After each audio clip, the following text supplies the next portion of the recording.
Christmas. Good to go. Good to go. Okay, everybody, I'll call the meeting to order. Would you please join me in the Pledge of Allegiance? Pledge allegiance to the flag of the United States of America and to the republic for which it stands, one nation under God, indivisible, with liberty and justice for all. Okay, this is the regular meeting for March 18th, 2026. We have a few things on the agenda tonight and a couple of folks on the public section. So we'll go ahead and kick that off with Lauren. Are you here? There you are.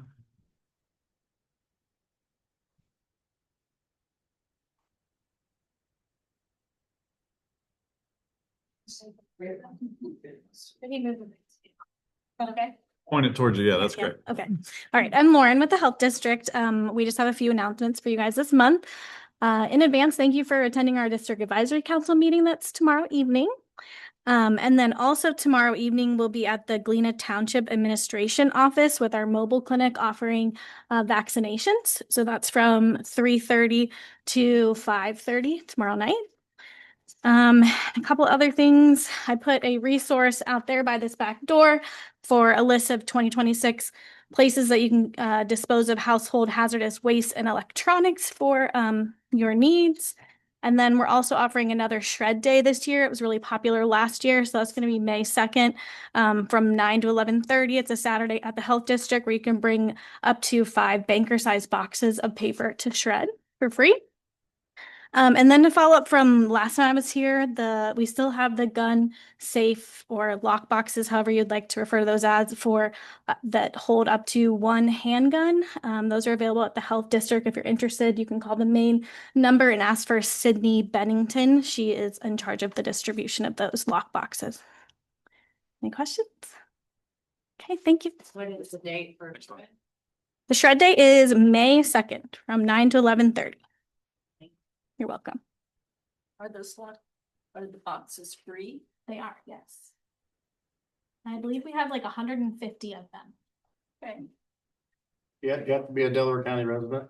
I think so. Yes, they were purchased by Delaware County Grant Fund. Gotcha. Great, thank you. Let's go ahead and do Dan next. Dan, you ready to talk?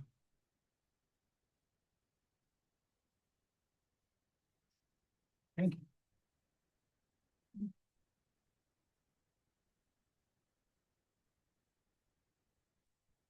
you. Good evening. I'm honored to introduce Harlem Township's Revolutionary War honoree for the month of March, Alum Blaine, 1760 to 1846, private in the 4th Regiment Light Dragoons, Continental Line. His wife, Catherine Reed Blaine, 1763 to 1855. Alum Blaine contributed to the American Revolutionary War by enlisting at the age of 17 to serve as private in the 4th Regiment of Light Dragoons, a mounted unit within the Continental Line commanded by Colonel Anthony White. During his 3 years of service, Blaine performed critical reconnaissance and communication duties, including scouting, patrolling, and acting as a courier for command staff. Historical records indicate that in May of 1778, his unit was initially ordered to join General George Washington at Valley Forge, but those orders were countermanded to have the Dragoons remain near Philadelphia to monitor British troop movements. He was honorably discharged after fulfilling his enlistment, having played a vital role in the mobile operations of the Pennsylvania line. The Blaine family migration to Ohio followed a path common to many veterans, moving from New Jersey to Luzerne County, Pennsylvania, and briefly to Zanesville, Ohio, before permanently settling in Harlem Township, Delaware County in 1820. Their life in the township was marked by economic hardship. In an 1820 pension application, Blaine reported owning no real estate, described his occupation as coaling, charcoal making, and listed his household assets as merely a mare, cow, sow, and basic kitchen furniture. Alum and Catherine's son, Elam Blaine Esquire, became a prominent farmer and served as Justice of the Peace for Harlem Township for 15 years. It was Elam who established the Blaine Farm, where his aging parents likely resided. Despite these reduced circumstances, the family contributed to the early social fabric of the township as members of the Christian church. Alan Blaine is distinguished today as the only Revolutionary War veteran interred in Hunt Cemetery, where his headstone bears the Masonic square and compass, symbolizing his enduring connection to the local fraternity. That's who we have for March. If I could take one more minute, I wanted to provide an update on our cemetery refurbishment efforts that are getting wound up as we dream about spring. So a couple quick items. One, we're ready to start on Cubbage Needles, which is a grave in Fancher Cemetery. As soon as the weather stabilizes, we're working with the Delaware County Veterans Administration on this monument, and we'll have more details on the next monument after this one. But this is the one that's in the worst shape in Fancher that the Veterans Administration will assist us with. 2 veteran stones have been ordered for Z Hills and Hiram McHenry, as those are currently unreadable. So the Veterans Administration is providing us legible stones so that these soldiers actually have readable names, readable units for their stones. So I think that's really great. And it's really great that our Veterans Administration is willing to do that. So those are on order and they should arrive any moment. We got lucky and secured 2 weeks from our private contractor. So as you may remember, we've been engaging with a private contractor to do the non-veteran stones. That contractor was booked through the middle of next year, but luckily one township canceled, their funding fell through, and we were on the list. So we have secured 2 weeks worth of work for the summertime. That contractor has been out and looked and done a survey of the cemetery for the non-veteran stones. We're currently developing a statement of work for the 2026 effort to include resets and new foundations for 9 very large monuments, which are currently dangerous. They're leaning at excessive angles, and they could cause a risk to anyone who's visiting the cemeteries. So those 9 will be reset and cleaned. Repair of William Fancher's Weiss stone. So this is one of the stones of our Revolutionary War families that is completely broken in Fancher. So that work will be done. That's not covered by the Veterans Administration. So we'll have that done this year. And then a large effort in Harlem's cemetery with rising stones, straightening stones, repair and cleaning, all within the budget you provided a couple meetings ago. So that is that. And special thanks to Jason. We accomplished moving a fence that was encroaching on one of our soldiers' grave sites. That has been moved successfully, and procuring cleaning solution, which we will use for our summer cleaning and our cleaning regimen going forward to make sure the mold and the growth stay off of those historic stones from this point forward. So that ends my report. Thanks very much. Question? Any Blaine descendants? None that we know of. We are, by the way, that's a great call out. We're working with the communications committee to get a formal communication out to the community to locate any and inform any interested parties or descendants to see whether there are any special requests, comments, feedback. So look forward to that, but none that I know of. And we'll have that I up. have a Facebook page from Kathleen Blaine, and it shows an old cemetery. And she's got information about her family, but there is a cemetery, Cockreel Cemetery. Yeah. Yeah. What I have learned, I'm new to this area That's one of the cemeteries in private property. yeah. Is it? But we don't think. Yeah, I'm new to this genealogy area, and we started with Cubbage Needles and trying to track down family members from, non-descendant family members is more difficult than one might think. Sure. So we're sticking with kind of a broad communication effort. So, but obviously, if anyone knows of, as you see those communications and you know of an interested party, please make them aware of the effort. We are happy to hear from them and want to hear from them. Perfect. Thank you. Thank you. So I imagine we'll have some conversation when you come up, Angela. So I saw you walk in, Doug. So I just wanted to see if there was anything you wanted to add to the conversation this evening. If you had anything specific, by all means. Yeah.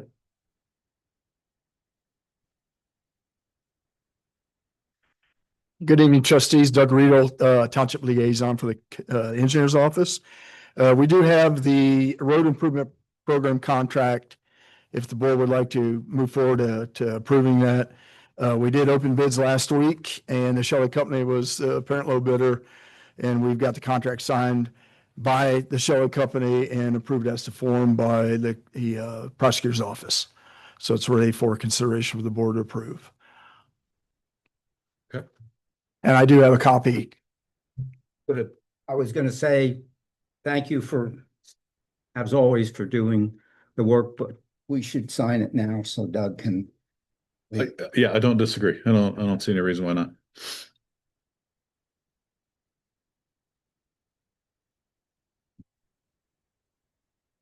Can I make a copy of that, Doug? Absolutely.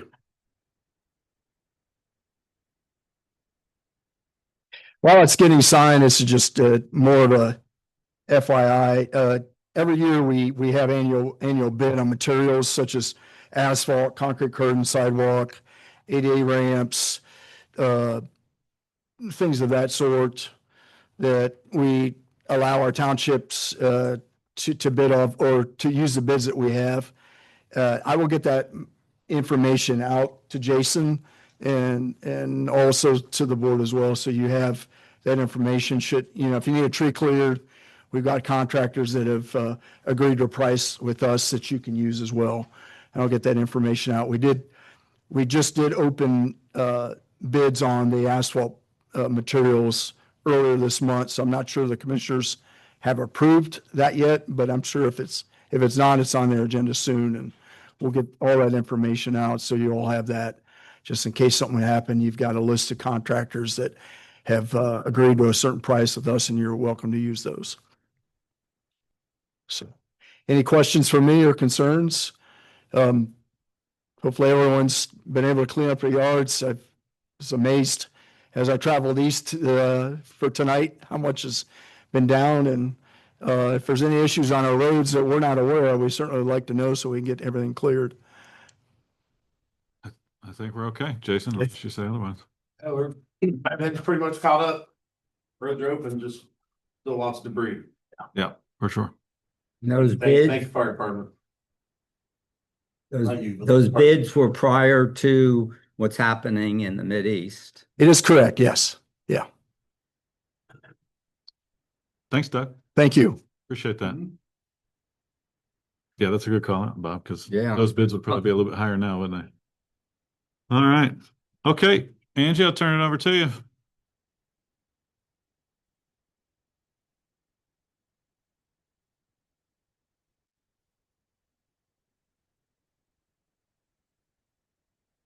Good to share. Yeah. Okay.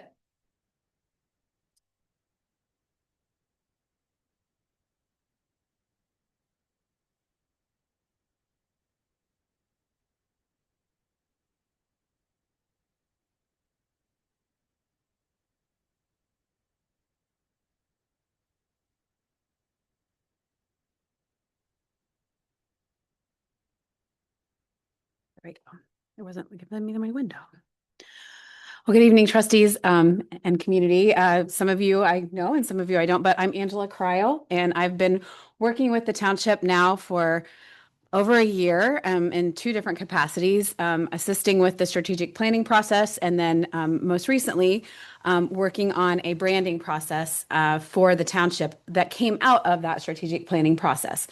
And one of the benefits I think that I had coming into this process was being able to be part of that strategic planning process and hearing directly from so many of you over the months that we visited with you and heard your input and heard your love and passion for this township.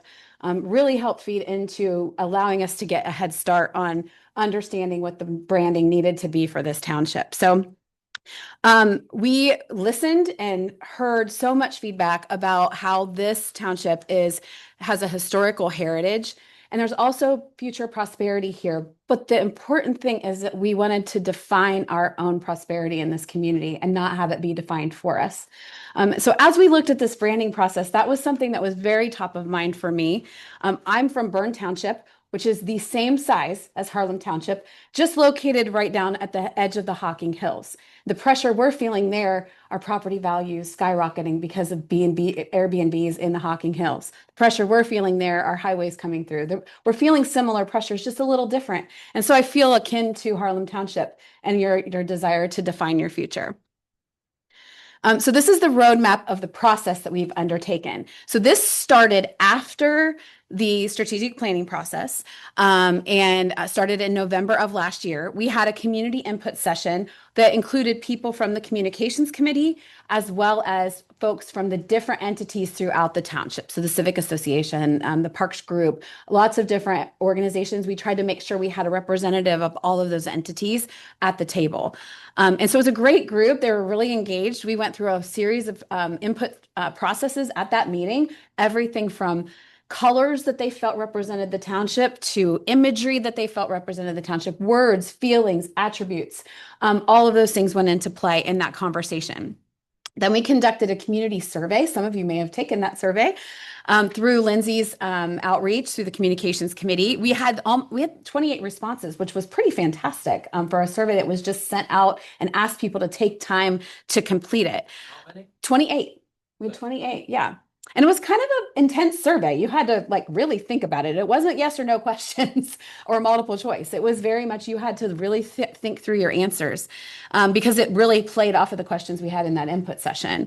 And then January of 2026, myself and my colleague Addison took a several-hour tour with Trustee Trainer of the community, which gave us a good feel for the topography and the attributes and the beauty of the township. It was, of course, a very gray time to visit the township. There wasn't a lot of green because it's the middle of winter, but we did get to see lots of different places and spaces.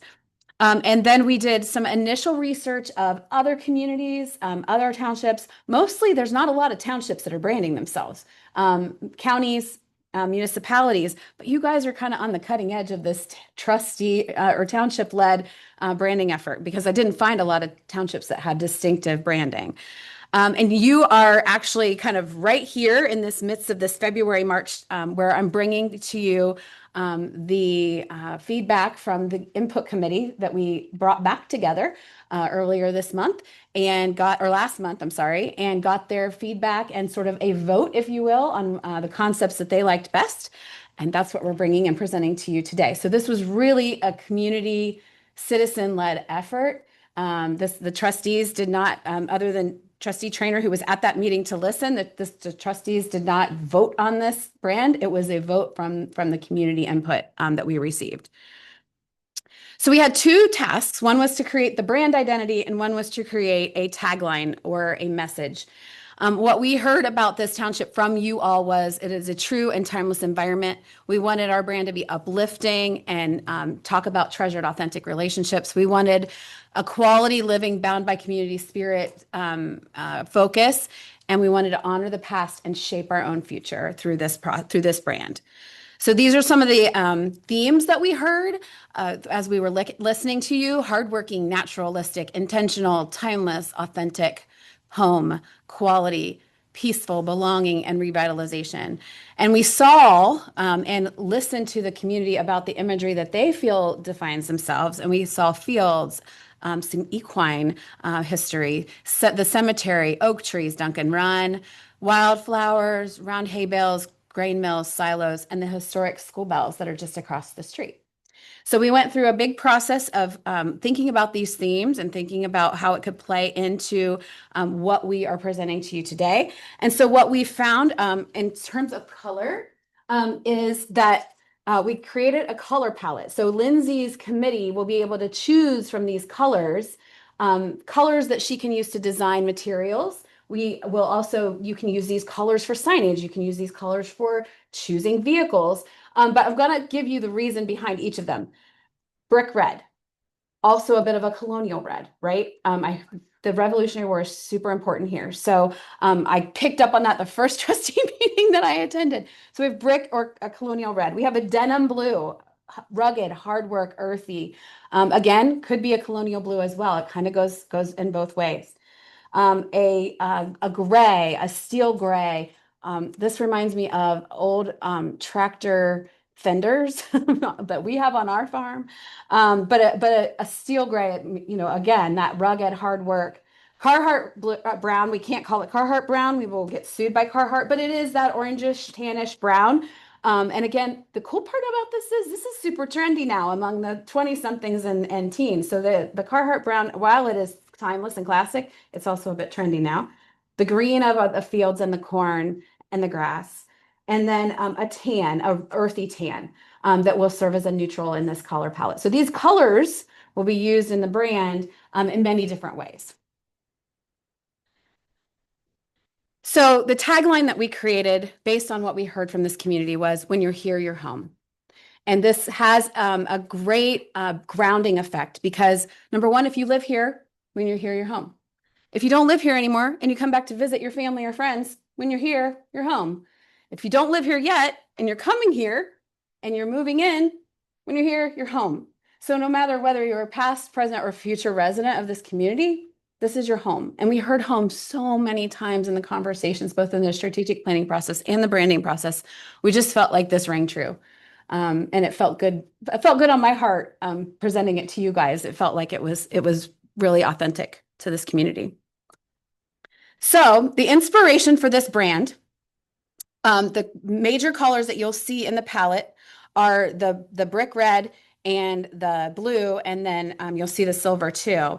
But we felt that one of the very unique attributes of this community is the fact that the school bells still stand, and that it really harkens you back to the history and ties you to this community. School bells or bells in general have a great symbolism.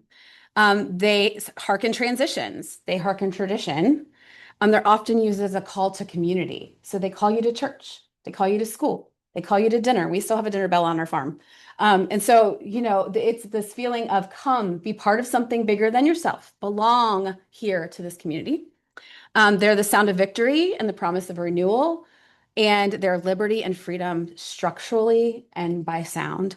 And we believe that the symbolism of this is that we are safeguarding our legacy, but ringing in the change with the security that we are directing our own future here in Harlem.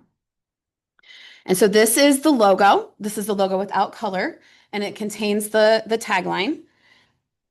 And then this is the logo with color, and I'll show you on here because sometimes on the screen the colors are a little odd. So this is the actual like true to color sign that would be, or logo that would be used.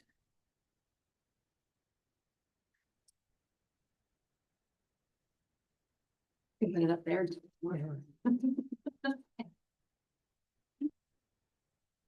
And then we also had this wonderful engaged community member, Louie, who most of you may know, who had some great ideas for us along the way. And one of which was, what if we had this like made here concept, that things get made in Harlem, beautiful things, heirlooms, rocking chairs, metalwork in the future. What if we had this maker space in our community, that it wasn't a Walmart, right? It's a community made thing, a community made retail space. And so I wanted to honor his idea and show you how we could actually take that made in Harlem idea and make a little stamp or a little brand or a little sticker that would go on things that are created here in Harlem on the bottom, you know, instead of made in China, it's made in Harlem. And so we created the little brand that could be used for that. And so that kind of encompasses how that could be used in different ways. As we talked in the group when we presented this, you can actually just use the bell and the arch if you wanted to in your brand, because you wouldn't have to use all of the Harlem. You will want to use, at times you'll want to use the Harlem Township, Ohio by itself without the bell. But you will be able to also use the bell without the Harlem when that's appropriate.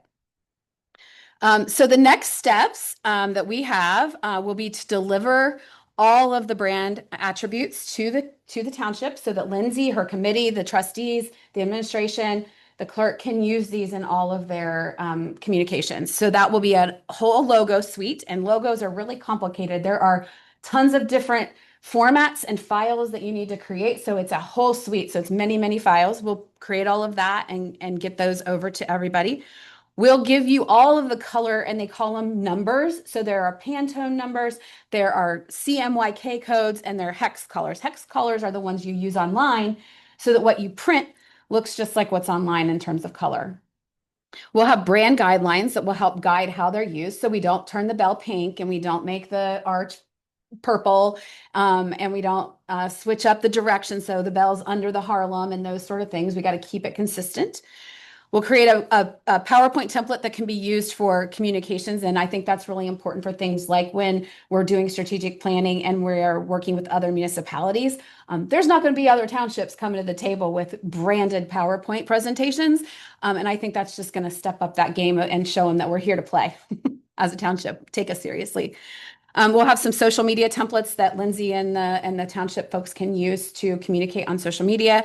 And then, of course, letterhead for the township to use in official correspondence. So that would be our next step as Crowd Communications to finalize our deliverables as this process. So I'm happy to answer questions. Yeah. I would just encourage everyone to go to last week's Communications Committee meeting and watch it online. It's really good. Yeah, you can see the alternatives that we considered too, and what those were and why those were not chosen and why this one was. And it was a pretty, not quite unanimous. There was one dissenter out of the group that liked the other logo better, but it was around the table. Everybody was absolutely for this logo, felt that it was the right one for this community. Is the emblem registered? Not yet. I mean, will it be ours? Yes, so this is yours from our side of things, and then what the trustees will need to do is just bring on a trademark lawyer and just get it trademarked so nobody can steal it.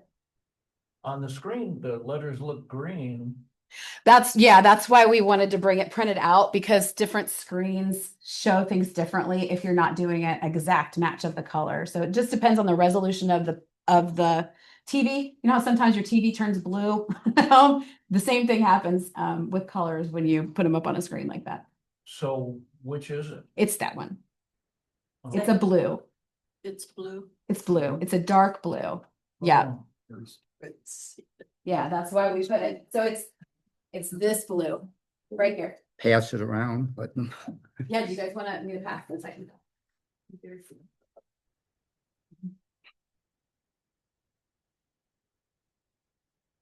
Any questions? That's nice. Light green. Just to me, it's just different. It just depends on how you see the screen. looks blue to me. Right here. Any other questions or comments from the audience? I think all three of us were either virtually attending or in person at the Communications Committee meeting where this was first launched. So I don't know that there's any consideration from our end at this point, but open floor. I think you've done a great job. Thank you. I like all of them. Thank you. Took a lot of pride in this one. I want you all to have a great brand going forward. So Yeah, I wanted to thank you for your work, for your team's work, for your engagement with our township. And I think for finding a logo that resonates with our long-term residents, but then connecting it to our future. And that's just excellent. thank you. And I think that you've struck the right note, and this will be very good for us. And I can't wait to see this disappear. I know. I wish I could have gotten a banner for you made and just hung it over for you. That doesn't match that. Right. Or the letterhead that I use that doesn't match either one of them, or website who doesn't match any of the three that I just mentioned. Right. It'd be nice for everything to look the same. To that point, like Angela, I think the result is great. It's the deliverables that I'm probably the most excited about. Yep. Of being able to bring a professional uniformity to everything that the township is doing. Mhm. I think that is just a piece of the progress that we're trying to make. Absolutely. So I think it's great. So, okay, let me ask a particular question. We have at the township owns a building, an old Grange Hall, Mhm. which is not labeled in any way. Mm-hmm.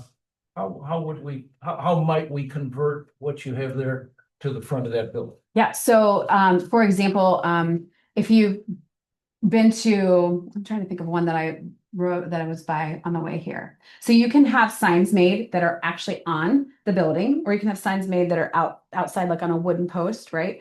And so this I would envision being on a metal or wooden sign that you would place right on the building. Or cover up if there's an existing sign that's right like in front of the Grange building, you would put that there. If that is an official township building, right? So yeah. Thank you.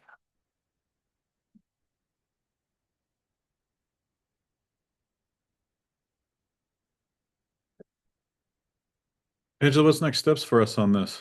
So the next, if you all are good with this, we will go back and we will start developing drafts of all of the different deliverables that I mentioned. So all of these things, and get those. We'll get the logos and everything over to Lindsay and you guys right away, because those are already developed and ready to go. And then we'll start developing the letterhead, the brand guidelines, the PowerPoint template, and then you all can approve that and make sure that you like the way they look. But it'll be taking this brand and just bringing it to life with the colors and such on those various pieces. We're not in an official approval place yet. This is more like a sneak preview. So this is the brand, the approval of the brand itself. The path Yes. we're going to go on. Yes, because once we start down that path, then if we change any of this, it really changes the design of all of those materials. I think there's any dissenting opinion amongst the three of Motion. us. That's where I'm at. We need Yeah. a motion this, or should we just move forward? Okay. So we'll add a resolution there to accept this. And I would accept that motion. It'll be fine. Motion accepted from Mr. Singer. Is there a second? Second. Let's do a roll call vote, please, Ashley. Holiday, Aye. Turner, Aye. Motion carries. Yes, sir. Sorry, Steve.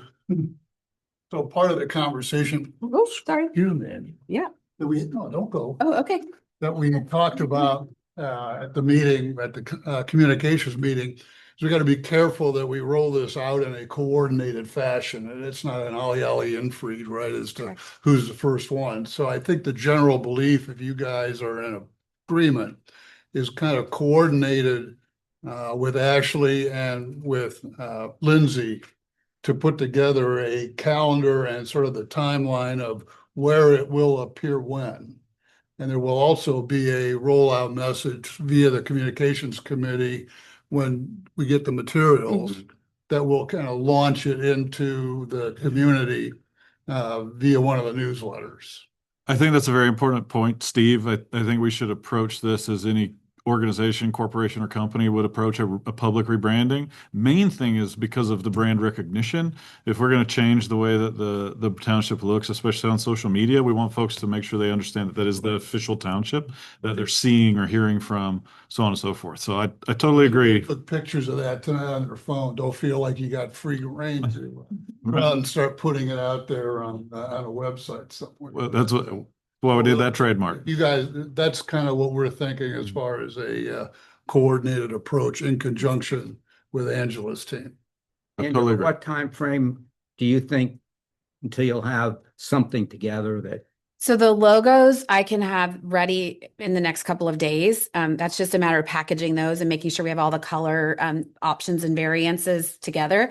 And then it won't take long for us, because we've been working on this for so long, to put together the first round for feedback of the PowerPoint and the letterhead and that sort of thing. So I would say 2 weeks. I was Maybe. wondering, the meet and greet, have a little bit of an introduction. That'd be great. So we'll get busy. Perfect. All right. Thank you so much. Thank And you. thank you all for Nice. all of your input. We really appreciate it. wording for the resolution, what would you like me to approval of? Branding image, approving of, Logo. Formally accept logo and branding scheme presented by Crowd Communications. Thank you. Thank you. Okay, before we transition to the consent agenda, any unrelated public comment? Floor is open for that. Okay, first I'm item. sorry, Mr. Chairman, can I just real quick, I want to thank Pete Griggs for his presentation on Monday night for the BZA. It was done really well, and I think it was received very well. Yeah. From the people there, and so I just wanted to. That's great. Yeah, we're pro Pete around here, that's for sure. First item on the agenda tonight is Resolution 001 at the consent agenda that was submitted to the board, 7 separate items as listed in the regular agenda. Does anyone on the board have any one of those items they'd like to pull out for further discussion? I would accept a motion to approve the consent agenda. So moved. Second. Motion has been made and seconded. All those in favor, aye? Aye. Aye. Those opposed? Motion carries. All right, next fiscal report. Lisa? The revised 2026 permanent appropriations in the amount of $5,193,617 effective January the 1st, 2026. Reduction of non-levy cemetery and permissive motor vehicle license funds. I was advised by Delaware County Auditor Office to calculate all funds one way, and now I was informed the correct way I need to calculate non-levy funds. Any comments or questions? Move. Second. Motion and second. Roll call, please, Ashley. Holiday. Aye. Aye. Motion carries. Thanks. All right, on to trustee business this evening. I had a couple of items on here, but I think one of them probably overlaps with something that you have on here, John. The one that I wanted to identify is a switching of the way that we digitally broadcast these meetings. So we've been talking about this for a number of months and working on it of transitioning away from Zoom over to YouTube. Ashley, do you have additional color or context you want to add to it? Because I know you've been working with Carol pretty hand in lockstep with this. Other than there'll still be a link everywhere that everyone sees a link. Just instead of opening up into Zoom, it'll open up into YouTube. I'm not 100%, but I think you'll be able to just go to our page and there should be a link on there. Once I actually sit down and we're able to set it up and open it up, I think it'll be a lot easier to explain. I will probably put something out on social media, letting everybody know obviously that we're doing the switch and where to find those links. So it'll be easier, but I will make sure anywhere that you're already going to get the link, there will either be instructions on how to find it or a link itself. Yeah, and we'll obviously want to get with communications committee on this to Yep. my intent, I would hope is that by the April's regular meeting, we can transition to YouTube. But I want to make sure that that is abundantly clear. I'm hoping that we can, for the board's sake, I'm hoping that we can accomplish a few things on this. One, it's going to be easier to find the meetings. You don't have to have the correct Zoom link to get to the meetings. I don't think that's been an issue lately, but it has been in the past. It's also going to make it a lot quicker and easier to get the meetings into the cloud platform because we're basically streaming directly to YouTube rather than recording to Zoom and then uploading into YouTube. It also has a potential to save us some money, correct, Ashley? Because right now, aren't we paying for a Zoom account and the Minimum. YouTube streaming is free? On March the 2nd, they charged my credit card $149.90. Right, and we need that to be able to have the higher attendance limit and the longer time limits from Zoom. So I'm not proposing that we cancel that immediately. I'd want to make sure that the YouTube works correctly, but we have a chance to save some money with that as well.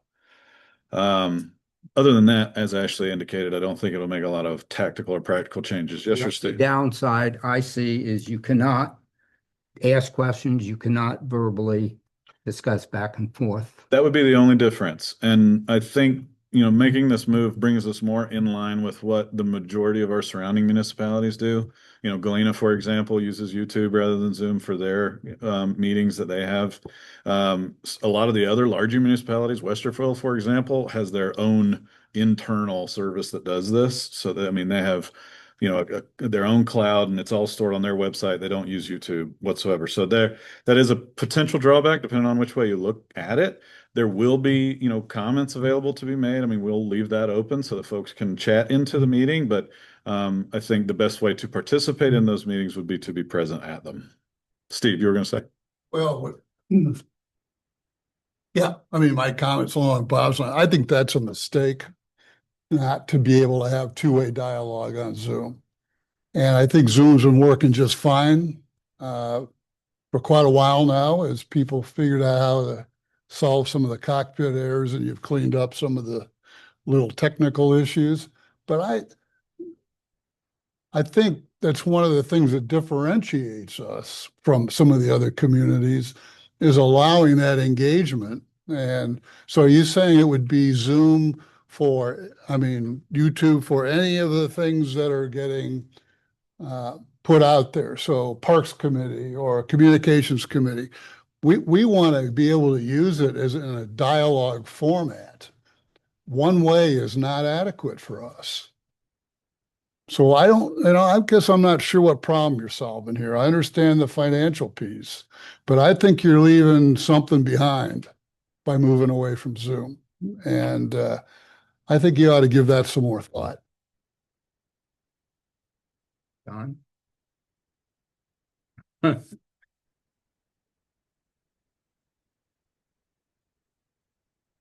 I think Steve makes a good point.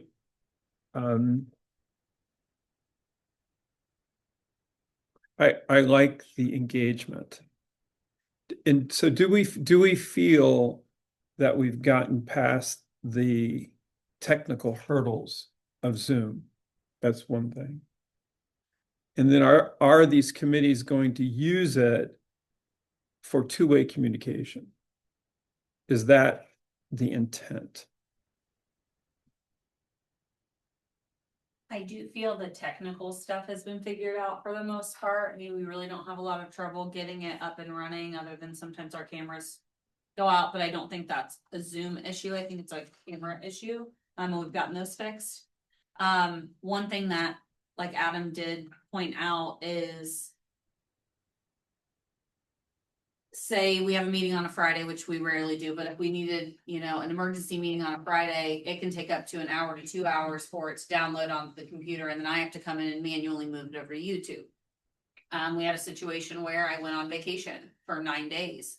We had 2 meetings within that time that people just had to wait until I got back to upload those, because there's only a couple of us that know how to do it. So that could be a, train other people to do it kind of situation also.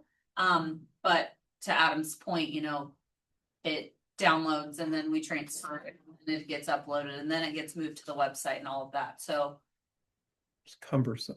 Have you had complaints from residents? I've had people ask like, hey, where's the video? And I'm running around with like a chicken with my head cut off trying to catch up on minutes. And I'm like, oh, I completely forgot, like, run in here and do it. So it's not a huge deal. But if I'm not here or if I, I'm on vacation, they're waiting until I get back. And there may be some videos that people want to see right away. So As Adam said, let them come into the meeting. yeah, let's go into the meeting. So I mean, I don't really think it's necessarily it just for me, it's not really one way or the other. It's just more of a timing convenience. But I don't think it's gonna be a huge technical switch over by any means. Is there ability with YouTube to have a dialogue box? Okay. There's comments, yeah. So you can interact You just can't during speak the meeting. over. You just can't speak. Somebody had to monitor that though. Well, Yes. in the midst of everything else going on. Yes. So there is a dialogue box. See, that's an important Yes. piece. It would be like Hey, any other. I've either been or attended every single meeting for the last year. And most of the time it's via Zoom. But the ability to give input, even the other day with the communications committee, I brought up the fact that we need to consider copywriting or trademarking the logo. There are a number of meetings that, the zoning commission, the BZA, where the dialogue, I think, is important. And I'm not that great at typing in, on my computer. So That's just my thought. Not a hill I would need to die on this. I would kind of go along with what the general consensus is. Steve, I think you make some great points, especially when it comes to the ancillary committees. Communications, for example. I mean, we've talked at length about how a lot of the folks that participate in that can't be there for every scheduled meeting, but would still love to communicate. I think those folks, for example, do a pretty good job of communication via email. I will be honest, what sparked this for me was the technical issues we were having specifically about 9 months ago. This TV blinking on and off drives me crazy. The noise that comes through every time somebody joins or leaves the meeting drives me crazy. And these things they're things that we can fix. I just, along with the lines of the conversation we're having around branding, want Harlem to be represented as professionally as possible, not only on paper and in person, but also digitally. Because there may be, a dozen people in the room and we might have 6 views after 2 or 3 weeks online, but they are digital forever. And so I want to make sure that we're putting our best image forward. Yeah, I would be curious from Doug and Holly, you guys go to other townships, you sit in their meetings. Is there interaction with a virtual community, either by voice or by dialogue during a meeting? In general, John, no. I gone to, obviously in our county, a lot of trustee meetings, and for the most part, if they are live, they're using YouTube as their platform. Okay. And there isn't any interaction that when I've gone, that has been from the audience outside of the meeting room itself. I have experience with all three of either there's no online option. There is an online option with YouTube where you can't communicate. And then I do have several townships that have two-way communication. I think the one thing that I've learned from one of the communities that does allow two-way communication is whoever is monitoring the Zoom mutes everybody, and they only have the ability to turn people on and off. So people have to raise their hand, and then that person who's monitoring has to allow them permission to speak. That way it controls people from leaving something on and hearing background noise or people interrupting. So that's my experience. And that would also give you the ability to know who's speaking, because people don't always use their correct names or their given names. I would say it should be a requirement, like she said, raise your hand in the camera so that I know you want to speak, I can unmute you, but that also gives you the ability to know who you're speaking to, so they can't just, pop off and then, get off the. Is that raising your hands in the camera or? No. The button. The button, yeah. You can do that, but If you somebody can make doesn't it a requirement that you have to. be Yeah, hit the button. On there, we have to be able to see who's speaking. Yeah, Just that like is, in here. some places do require you to turn your camera on too for speaking. But So if you have a Zoom business account, it will allow you in settings to stream to a YouTube, like it'll stream your YouTube feed directly. I know that was one of the things that was being discussed. I don't know what tier we have on Zoom. The bottom, Chief says. Place, which I think is like the. Right. Sense. Which sounds about right. So I don't know that we have that functionality. I mean, some of the stuff like automatically muting all attendees of a Zoom, like we can do things like that. But so I think I'm open, right? I just this is something we've been working on for a while, of updating kind of some of the technology and ironing out some of those kinks. But I think this will be kind of the final transition period. Admittedly, with the technology working the way that it should, and Harlem as it is today, we can continue on status quo, I think, without major issue. When the population doubles, I don't know that we'd be able to say the same, although I don't know if that's a issue this board will have to tackle or not. So, I mean, I don't think doubling, no. Yeah, correct. Not while So, I'm here. just something that, I guess I'm open to the consideration of it. I don't know what the thoughts are. I think it's working well now. I mean, as far as, we've worked out most of the bugs. Thank you, Steve, for a lot of that. And actually, That was not Zoom related. It was hardware related. I believe that. Zoom and YouTube are both solid technical platforms, software wise, but the problems were a little bit cockpit air. And there was some hardware stuff, but I think that's been cleaned up. So then maybe as the middle ground for the time being, we institute some more stipulations with our Zoom broadcast, right? Maybe we automatically mute the attendees, camera and name and address needs to be recited just like it does if you're here in person. I would say that's a fair kind of compromise on both ends. I think that's something that, it doesn't happen a ton, but that kind of drives me crazy, is especially when I'm doing my minutes, if people chime in and they're not saying who they are or where they're from, like we're requiring in here, it should be digitally required also, because when I go to do my minutes, the person online, but their name might not be their name. So I think that for me at least, on the office end of things, I think that needs to be a requirement.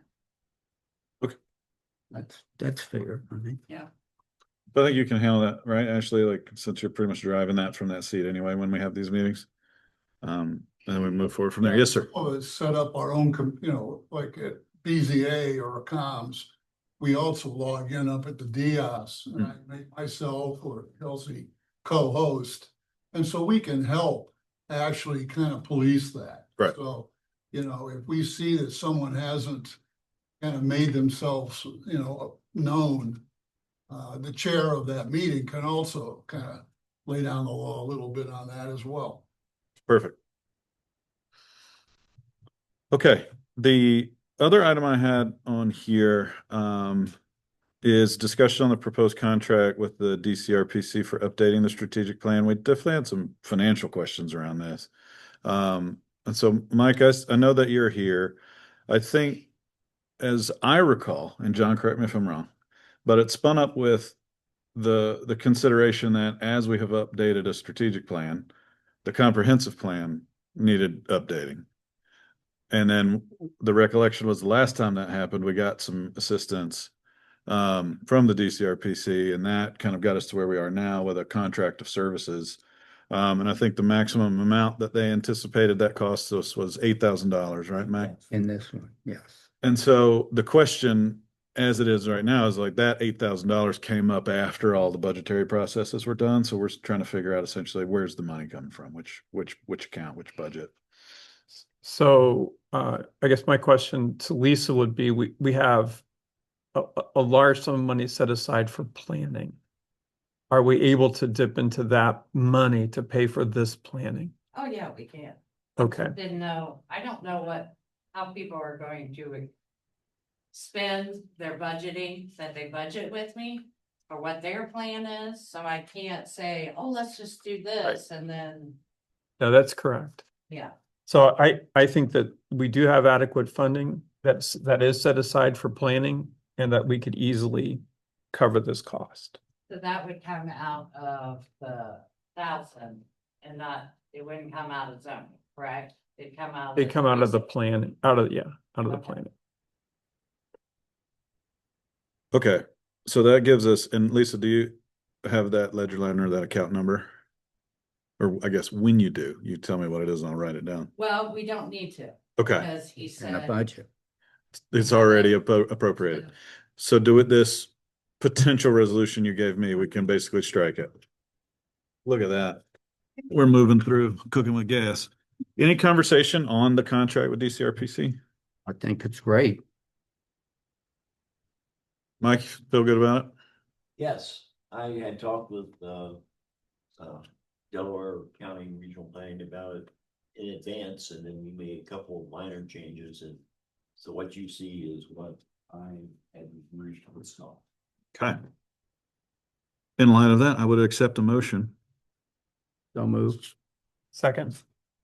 So motion's been moved and seconded to approve a contract between Harlem Township and Delaware County Regional Planning Commission. Updates the comprehensive plan with the cost not to exceed $8,000. Roll call, please, Ashley. Holly, Aye. Aye. Aye. Thanks for your help on that too, Lisa. Last item I had overlaps with one of yours, John. So do you want to take over with your agenda items here? What is the creating? So you have. Yeah. Well, so my first item is Parks Committee bylaws. And my confession, Adam, is that I don't have anything in writing tonight to review. You're forgiven. In the communications committee had a great conversation with that at the last meeting, of covering a few of them, and they sent over a handful of questions. And I think it's probably just part of the greater conversation of just aligning on us with the communications committee specifically. And Steve, please interrupt me if you feel like I'm missing a point or stating something incorrectly from the email that Lindsay sent me. But I think it boils down on their end to just three questions. It's one, the next steps of who should create the committee bylaws. Should the committee do it, or should the board create them for the committees and then the committees just adopt them? The other one was the approval of the specific scope of work. So for example, with the communications committee, acknowledging things that we've already talked about, right? Like it's a committee of citizens that are essentially doing work that will at some point fall under the umbrella of a township employee. My opinion, and I think Steve, the committee shares it with me, is that the communications committee is essentially responsible for outbound communication. If someone sends a message in via Facebook or email or something like that, township staff would essentially handle those communications. If somebody needs to get a message out, the communications committee would assist with that via any of the digital or print vehicles that we're using already. And then the third point was essentially budget driven. There's an argument that the communications committee in its support role would not need its own budget. Any work that they're doing is to support an existing township function, right? So if they're helping the fire department, which is great with their social media presence, push messaging out, that might come from fire department budget. If they're pushing something out like a parks survey, that would come from the parks budget. If these things cost money, right? Only if. The communications committee in itself, as the communications committee had a conversation, which I observed, and Bob, you were there too. I don't think we could identify any need of the committee itself to have a budget. I mean, there could be a minimal, like $1,000 for office supplies if they needed it, or I wouldn't have a problem. They meet at 6:30 if they grabbed a pizza or something. Sure. Yeah. What about mailings? And we have an existing mailing budget, and I think that we could almost assume that is the communications committee budget, but that's encompassing things like the newsletters and stuff like that. Anything outside the realm could essentially fall into that existing budget. Okay. and the postage we share. So my vision was that the board would create a set of generic bylaws that any committee can function under. And that those bylaws should include membership, compensation, how meetings are conducted, frequency of meetings, etc. It seems that each committee should develop their own charter of work. And so I would ask the Parks Committee to develop a charter, the Comms Committee to develop a charter, and we just set the guidelines. That would be, I think, my proposal for going forward. Yeah, we're putting up the guardrails. And I would assume that we would think that each individual body would submit their chartered work to us. Which is for one review. paragraph. Yeah. 4 to 5 sentences. Right. Yeah. One paragraph, 4 to 5 sentences, Jason, Lindsay, if you're listening. And then we can do the rest. And it's a 1 page. That's it. Yeah. Lisa, as far as budget, salaries or compensation? Well, you did the parks, but you didn't do the Right. communication committee. So that would have to be, You guys said you were gonna do it. Yeah. So I don't know when you're gonna start that. retroactive. We should, We can talk about that this evening during executive session. I think the intent there is to make it uniform across the committees. So that makes sense to me. I mean, Jason, Steve, if I look to you to see if there's any thought or. Seems like it makes sense. Perfect. I think that's consistent. Okay, great. All right, second item for me is New Albany, Columbus, Harlem Township CETA update. And so we did have our first meeting about a week and a half ago. This was a virtual meeting. Holly was in attendance, as well as Pete Griggs and myself. This was a meeting that was introductory, where each one of the entities expressed kind of their strategic priorities. What are the things that they're most interested in? Of course, for the township, our number one strategic priority is what it always has been, and that's autonomy. That is that we preserve our borders and our cultural identity. For the city of Columbus, their priorities are housing, and I'm going to call it workforce housing. There's an expression that they believe that the current zoning that Harlem Township has is adequate to meet the housing needs that they desire. I think that as the conversation continues to develop, it'll be interesting to see how that plays out. They would like to have be a part of the conversation as we begin this process of development, say in the southwest corner. They're also interested in some kind of a infrastructure easement that allows Columbus to have access to Licking County to our east. They are interested in forming a JED with the township and delineating what the district, what the borders for that JED might be. That I think ultimately would be to the township's advantage. New Albany is interested in seeing a well-planned community to their north, and I think they're willing to invest in that. They also expressed, and this was new to my ears, that New Albany is not done growing. That's a direct quote. NACO, New Albany Company, is apparently continuing to land prospect in our southeast corner. And so we're looking at 100 to 200 acres that are in that southeast corner. And I think that New Albany is going to express an interest in annexing that property that NACO acquires. So that's a new element to this conversation. They assured us that's the limit, and our request was, please show us a map. And so that's what we expect to see at our next meeting. Holly, were there other bullet points? There, so. Okay. That was my big takeaway from that, we need a map. Okay. What time frame are they looking at potentially completing this CETA agreement? I don't want to guess. You know, my hope was that we would begin this conversation in January, and we started it in March. Columbus is really the driver here because they're so monolithic, and it seems difficult for them to get all their ducks in a row.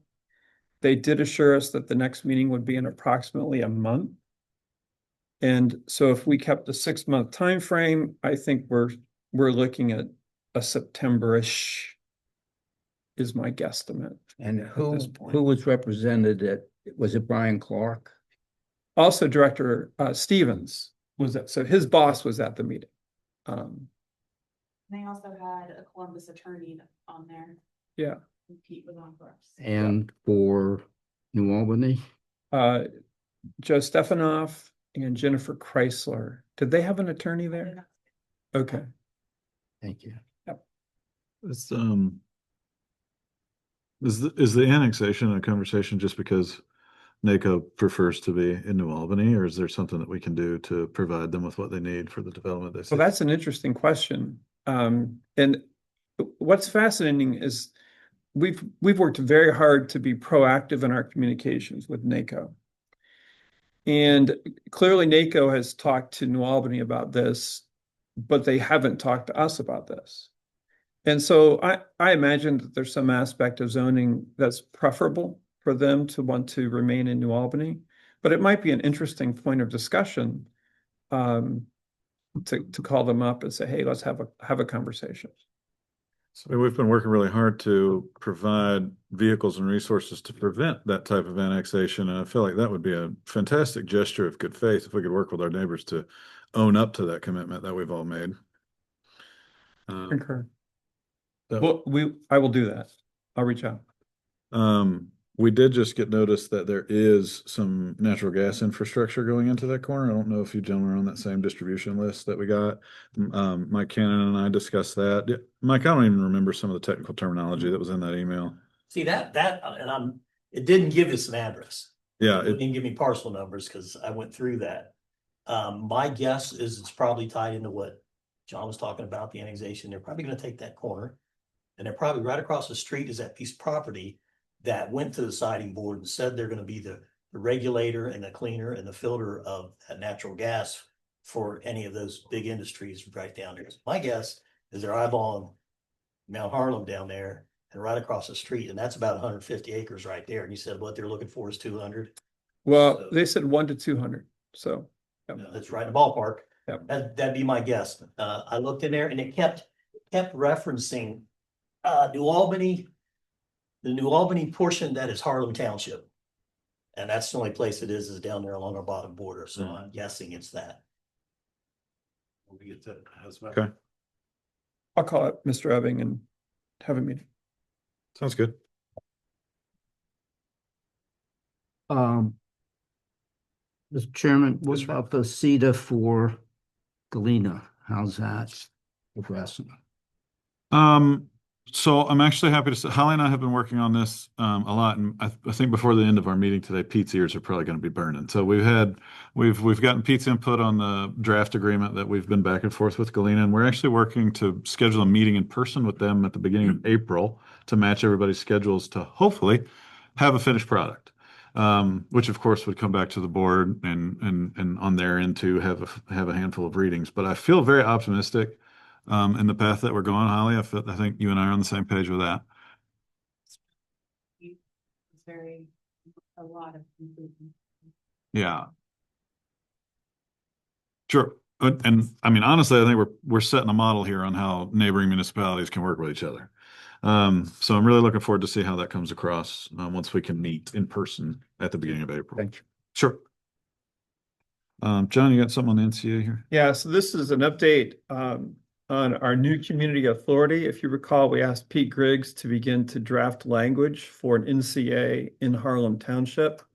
And this would be an NCA that the township institutes based on property that we own and therefore have some controlling factor in. So Pete reached out today. I just said, hey, can you give me an update?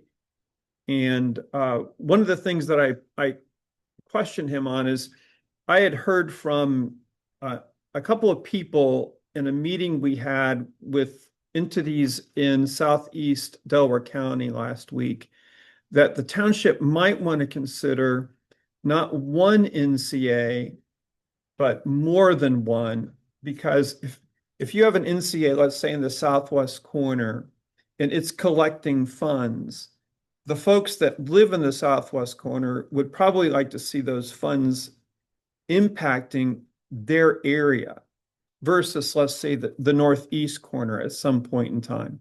And so what was suggested was perhaps there should be multiple NCAs. And so I floated that idea to Pete. And he says, quote, one problem with having multiple NCAs is that you need multiple boards, which increases cost and creates an administrative hassle. I think we can accomplish what we need done on a project-by-project basis through development agreements. Most communities are moving towards the political subdivision as the developer under the statute upon initial creation of the NCA. The NCA then grows with each project. We could do a north and or south NCA as well. So then just imagine a line across the township, north and south. Those would be different in time because the south is going to develop at a much sooner rate than anything is going to happen in the north. I was just thinking doing it on a project by project basis is going to be burdensome. I'm open to discussing further. Nothing we are doing initially would prevent the creation of additional NCAs down the line if needed. Okay, so he's headed off on vacation, even if his ears are burning tomorrow. But I think by next month that we should begin to see some language back on an NCA. So that's where that is. And so it's the opinion that Pete is still a proponent of unified NCA. That's correct. Yep. And I would say the justification for that is also in line with the approach that we're taking with the Galena agreement. Now, you're looking at 7 members of a committee of an NCA. Where are we going to find those? Well, typically so what I learned through this meeting was you've got someone from the engineer's office that is typically on the NCA. The Tracy Davies sits on a lot of boards. You may have people from one or two other directorates in the county, and then residents / developers. So they're not dying to sit on more NCA boards. That's for sure. Exactly. But we will. I think we will be able to find all peeps. We're talking 2 seaters. Generally, there's 5 members on seaters. You've got Galena. You've got being worked. So yeah. Okay, thanks, John. So I have number 5 here, discussion on home rule. And I just wanted to put that down because I know this is something that we've discussed with a November timeframe in mind. And I kind of wanted to take the temperature of the board here. yeah, I mean, Adam and I have been tag teaming on the home rule situation. I did speak to the prosecutor's office again. They are looking further into what potentially can be done as far as the police protection. I did speak to the legislative liaison from the Township Association, the Ohio Township Association, and got his input potentially on how things might transpire. I spoke to our representative Beth Lear, and she is having one of her Beth Lear is our representative, the House, and she is having one of her staff members look into it. One of the things that I found kind of amusing was the fact that I said, what we need is basically an understanding of what the law actually says. And the response is, well, they can't give us any legal advice, even though they put the bill together. But she is looking into it and trying to get, some kind of a understanding of some of the language in the bill. The big thing is the word contract and what it means in the bill. And so we're working through it. Adam's been working on it. I've been working on it. And I don't see it happening November, just based on the fact that there's going to be a tremendous amount, in my opinion, a tremendous amount of education that is going to be required to get the residents of the township on board with it. Now, if it moves more quickly, great. But We've got to overcome this situation with contracting with the prosecutor's office and the sheriff's department before we can realistically move forward. So we've encountered a strange confluence of complication, right? Specifically pinpointing within the prosecutor's office, because prosecutor's office represents us, prosecutor's office represents the sheriff's department. That typically there used to be two different people for the audience's knowledge, and one of those people left. So now one person represents both of us, and the prosecutor's office has identified a conflict of interest should they try to continue to help us move this ball forward. So parallel to the efforts that you've put into it, and to not go one subject without involving Pete, I emailed him to inquire on how it might look if Joseph Bronson and Griggs represented us in the position of legal counsel or law director, as the ORC defines it. Their firm does this for other townships in other counties. And we have essentially a line in the sand on this already. The prosecutor's office had previously given us a dollar amount that they thought representing us should we adopt limited home rule.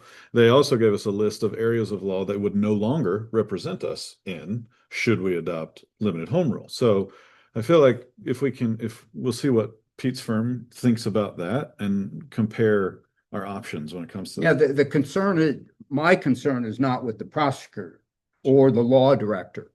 There is one township that I think has 7 different law firms, and they use whichever law firm the particular situation they're involved in is. So I'm not concerned as much about that as the police protection. I think you and I share the same concern, though, of how quickly we're going to get answers to all these questions. So that being said, I tend to agree with you. I don't think we're in a strong position to be successful with that in November.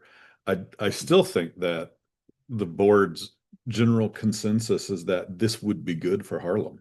Oh, and pretty much everybody that I speak to about it shares that same opinion. However, that temperature, that thought in this room in these meetings compared to the ballot boxes on a November Tuesday have to be aligned for this to be successful. And so I think if we're going to do it, we should do it right and not hurried.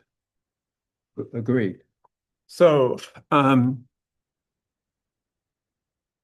I don't disagree. I tend to want to press because we have momentum here and changes afoot. I did talk to Angela about helping the township with this whole education piece. And she put together a package that would begin in June and run through November. And CRIAL helps school boards and other entities with ballot issues. She thinks that's enough time. Yeah, so this is in her bailiwick. Oh, for sure. Right. So she said, look, I can develop campaign messaging. I can create core campaign materials. I can coordinate 2 postcard mailings. I can coordinate, publicize, and facilitate 2 town hall information sessions. I can create a simple website. I can create and monitor a Facebook page specifically for this. I can develop social media graphics content for an 8-week social media, organic, and paid campaign, estimated 60 hours worth of work over 6 months from June to November. It cost us $9K. And so there's a part of me that I don't think that the education piece is insurmountable, nor is it expensive. John, if we're not able to overcome these hurdles, there's no reason to put it on the ballot. Yeah, I think Bob's point is the hurdles that we're faced right now are out of our control. We're dependent on others. The cost, if we were to hire a part-time deputy, the going rate is between 182,000 and $184,000. Yeah, copy that. My assumption is that question gets answered in our favor before we would pull the trigger on something like this. It would have to be. Yeah. Okay. Yeah, So- that's my assumption. Oh, I think that's excellent, and if we have enough time, I would not be opposed to looking at it. Okay. Here would be my follow-up question to that, John. I'm impressed at the timetable that Angela lays out. Yeah. How soon would she need to know, yes, let's go, to achieve that timetable? I think Because it was June. she said June. So 'cause that gives So I us think 2 we've got some regular time. meetings. Yeah. Yeah. There's another problem, though. It's got to get to the election board. Yeah, that's absolutely true. And that would go August. And you have to have a public meeting. And you August. have, I believe, give 30 days notice for that public. Well, that's why we need to do things expeditiously and carefully. Government can be efficient when it needs to. Only if we develop a 4-letter acronym for whatever we're doing. So I'm aligned with kind of both schools of thought here. But I think Bob and I are kind of looking at it the same thing. Is like, we need people outside of this room to make some decisions and tell us what we can and can't do. And so I kind of feel like we need to have some answers to those questions by the May meeting, or else we're stymied. Do we need to talk to the commissioners? They have nothing to do with it. They can't. They have nothing to do with it. Okay. The way it stands now with the prosecutor's office, and I had a discussion, a really good discussion with Vince. And he is, based on that discussion, actually trying to move it forwards. But the way it stands now is we would have to use our counsel, Pete. Sheriff's Department would have to be willing to actually use their budget to get private counsel. And then even if we came up with an agreement based on those discussions, it may not make a difference to the prosecutor's office. So what I shared with prosecutor's office, with Vince, was the fact that let's see what is acceptable to you. Let's see if we can get a definition either from the people that wrote the bill or from some type of opinion that they will accept. And then based on us all being on the same page, moving forward. And that's where we left it. Oh, everyone, write your county prosecutor's office. Tell them, move it along. We're in good shape. John, you got anything else on that? I mean, I think that's my piece. I'm all for it if we can check the boxes by May. Yeah, let's have the next conversation. With it. Ask a question. Of course. Does it have to be the sheriff? Johnstown and New Albany are actually closer, if you think about it, than Delaware is. Okay, so No, we are able to. Because Yes. we hear you guys focusing, and I get it, because we want to try to work with the county best we can. But if it comes down to it, has anybody approached New Albany or anybody? It's not based on the political entity. It's based on the cost. Yes. What we're trying to do is get the sheriff to continue to service us at the same level he's been doing for no cost or very small. But I guess what I'm saying to trustee is, if there is a cost and they're gonna want exorbitant, like you, 180 some thousand, can we go to Johnstown or can we go to? Absolutely. We get a cruiser from you. Absolutely. Okay. And I mean, a good example is Galena actually had contracted with Sunbury. And after a number of years, they said, we can't afford this. I mean, it's costly when you factor in all of the benefits, a patrol car, insurance. I mean, it just goes on. Thank you, appreciate it. Sure, And absolutely. just to add color code, because I think we want to be as transparent as possible. We approached it with the sheriff's office because, to Bob's point, they're already servicing us. So if all they would have to do is maintain the level of service, the argument comes into the definition in the legalese, because it says that we have to directly contract the services. The sheriff's department precinct that covers us also covers other municipalities. So we would essentially be sharing that contracted service, and a lawyer would argue that that is not what the ORC defines. So we're waiting on many opinions in this particular. Appreciate it. Good conversation, though. We're gonna keep it going. What else you got, John? Okay, next item is discussion on master planning in the southwest quadrant in Center Village. We should all be aware that entities are involved in planning processes. And so large landowners that are in the southwest corner are already engaged with planners who are looking at the acreage that could potentially be put together in that corner and coming up with potential uses, bubble kind of plans that will no doubt get more specific over the next several months. And so be aware that this is happening. It's natural for that to happen because Bob's going to give a sewer update. And if you were a developer and you saw sewer coming in the next couple of years, now's the time to make your plans. Secondly, communities that plan best do so in concert with large landowners and developers. But the best case scenario would not be for those folks to come to us with a plan and for us to see it, voila, for the first time.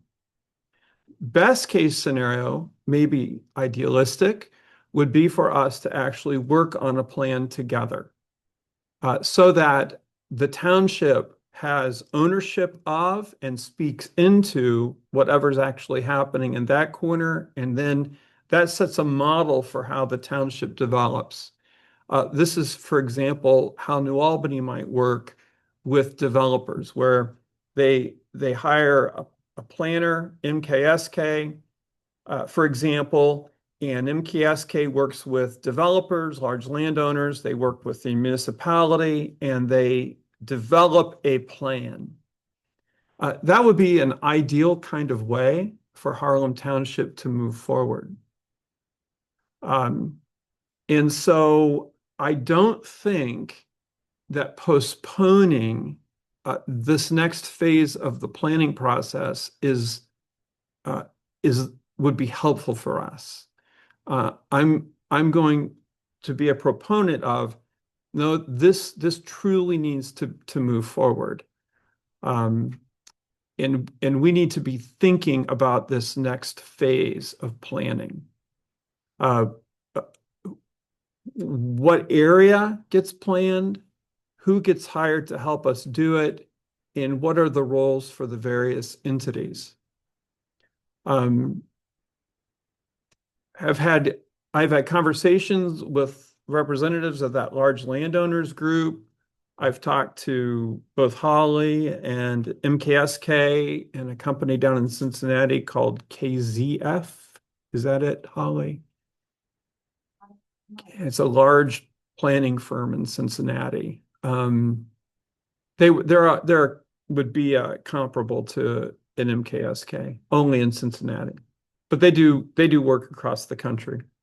And all would concur that we really are at a unique and opportune moment as a township. And so I simply want to put this concept on the table and urge us as a board to be proactive as the folks who are working down there are working. Clearly things are happening in the southeast corner as well, and we can't drag our feet here at the moment. So that's what I'd like to put conceptually on the table. it's conceptually on the table. That being said, we just talked about the fact that Columbus is going to want affordable housing, correct? As part of what they're looking for in a CETA. Well, I'd like to see, I mean, that would probably be the southwest corner. Would you concur? Oh, yeah. So, Yep. you know, I guess let's wait. If hopefully it's going to be relatively soon that we know what they're looking for. And I would say at that point, let's incorporate all of it together. For us to do it at this point might be premature, where we come up with concepts, a planner says, oh, this would be good. And then Columbus says, well, we want this. And all the, work that and potential money that we've invested might be for naught.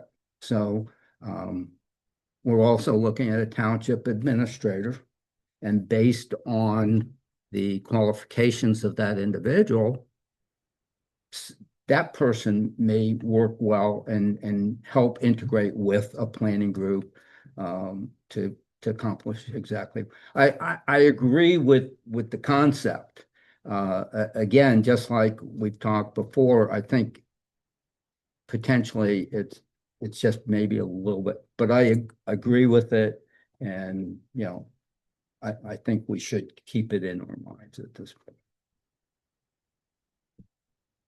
I think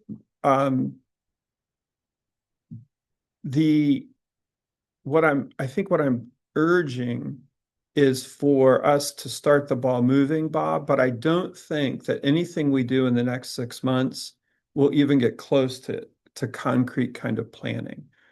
So I would rather us have the ball moving so we've got some momentum when that CETA gets signed off, that we maybe by then we've picked a planner and we've defined a scope of work, so that as that CETA gets completed, and we could even work that kind of a language into this, I think. Hey, we're not signing on to work until we've got these agreements finished. I would be comfortable with that kind of language. I think also, we talked last meeting about the fact that the county has talked to Montrose Group, and they're willing to come and help us organize our thoughts. Yep. In terms of what, and to me, that would be a good start. And, obviously based on what they share, they may be 100% agreement with, and then I'd be more comfortable. Probably. I think it's the order of operations that I'm foggy on. Yeah. Because I don't think anybody could find a downside of, well, as we look at development of a large piece of property, let's use the southwest area, for example here. I think we all are going to know that it's the good idea for the township to have a seat at that table of the discovery process, identifying what that development looks like, figuring out what the plan is for the larger piece of property. Because we're talking hundreds of acres in this particular area, right? But this is property that the township doesn't own. So basically we are just a voice of input, hoping that we can all align with it. Really the only say that we have in it is the zoning, is the whatever CETA, agreements, things like that might come in to have some impact there. So, when that process starts of the landowners and the township and whatever third party developer they pick to come in and kind of create that, then that makes sense to me. I guess my question to you is, if we're looking to get the ball rolling, what is the first play that you would call to make that happen while we still don't have some of those pieces? So my bent is to work toward collaboration. Mm-hmm. Collaboration, I think, is around zoning and overlays. And so that dynamic, I think, is going to be really interesting to watch that work out while this planning is occurring. And I'm not sure how all of that fits together at this point. I think it's good that it's all happening here consecutively. But these planning efforts are going to to intersect and maybe sometimes conflict or not. Where we may have a seat at the table is with planning dollars. Whereas if the township says, hey, we want to have a seat at the table as this effort occurs, and we're willing to help invest in the planning that occurs. Then that takes some load off of the developers.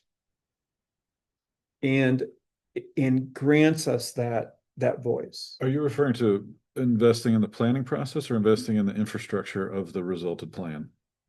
Planning process. Okay. Yes. And so like hiring a planner that is hired, that's collaborating with both the township and the developers. Wouldn't that depend on the path that the property owners want to take? And Absolutely. this is where it goes back to my order of operations Yes. question quandary, Yes. right? Yes. It's like which is the first chip that needs to fall? And so, you know, we've got the options, right, of like the county's involvement with Montrose, this, that, and the other thing. It almost sounds like the first thing that needs to happen is the township needs to sit down with the property owners and whoever they've already been talking to as far as outside plans go, and let's, you know, where's everybody at? So that's, Behind the I mean, that's what I've been trying to do. Yeah. Is maintain those lines of communication. And so I know that they have hired kind of a big idea, you know, thrown some money at a guy to bubble out a plan, broadly speaking. And that's occurring right now. And so as I talk to New Albany, it's like, okay, how do you as a community manage these processes while we get involved in these processes? And it's a collaborative effort. And you hire a planner that works with all three entities. And Holly, you can speak to this, I think, better than I can. So I agree that there should be public-private interactions through the process. I agree with that. I agree that there needs to be some kind of master plan for the area. But I don't know. One thing that caused me a little concern was the township providing money that goes towards a plan that the developer is doing. And I'm not sure how that all aligns. I think it's more of it should be a township driven process. That they are aligning with your process versus you giving money to them. So I'm sure that that's clear. Yes. Yeah.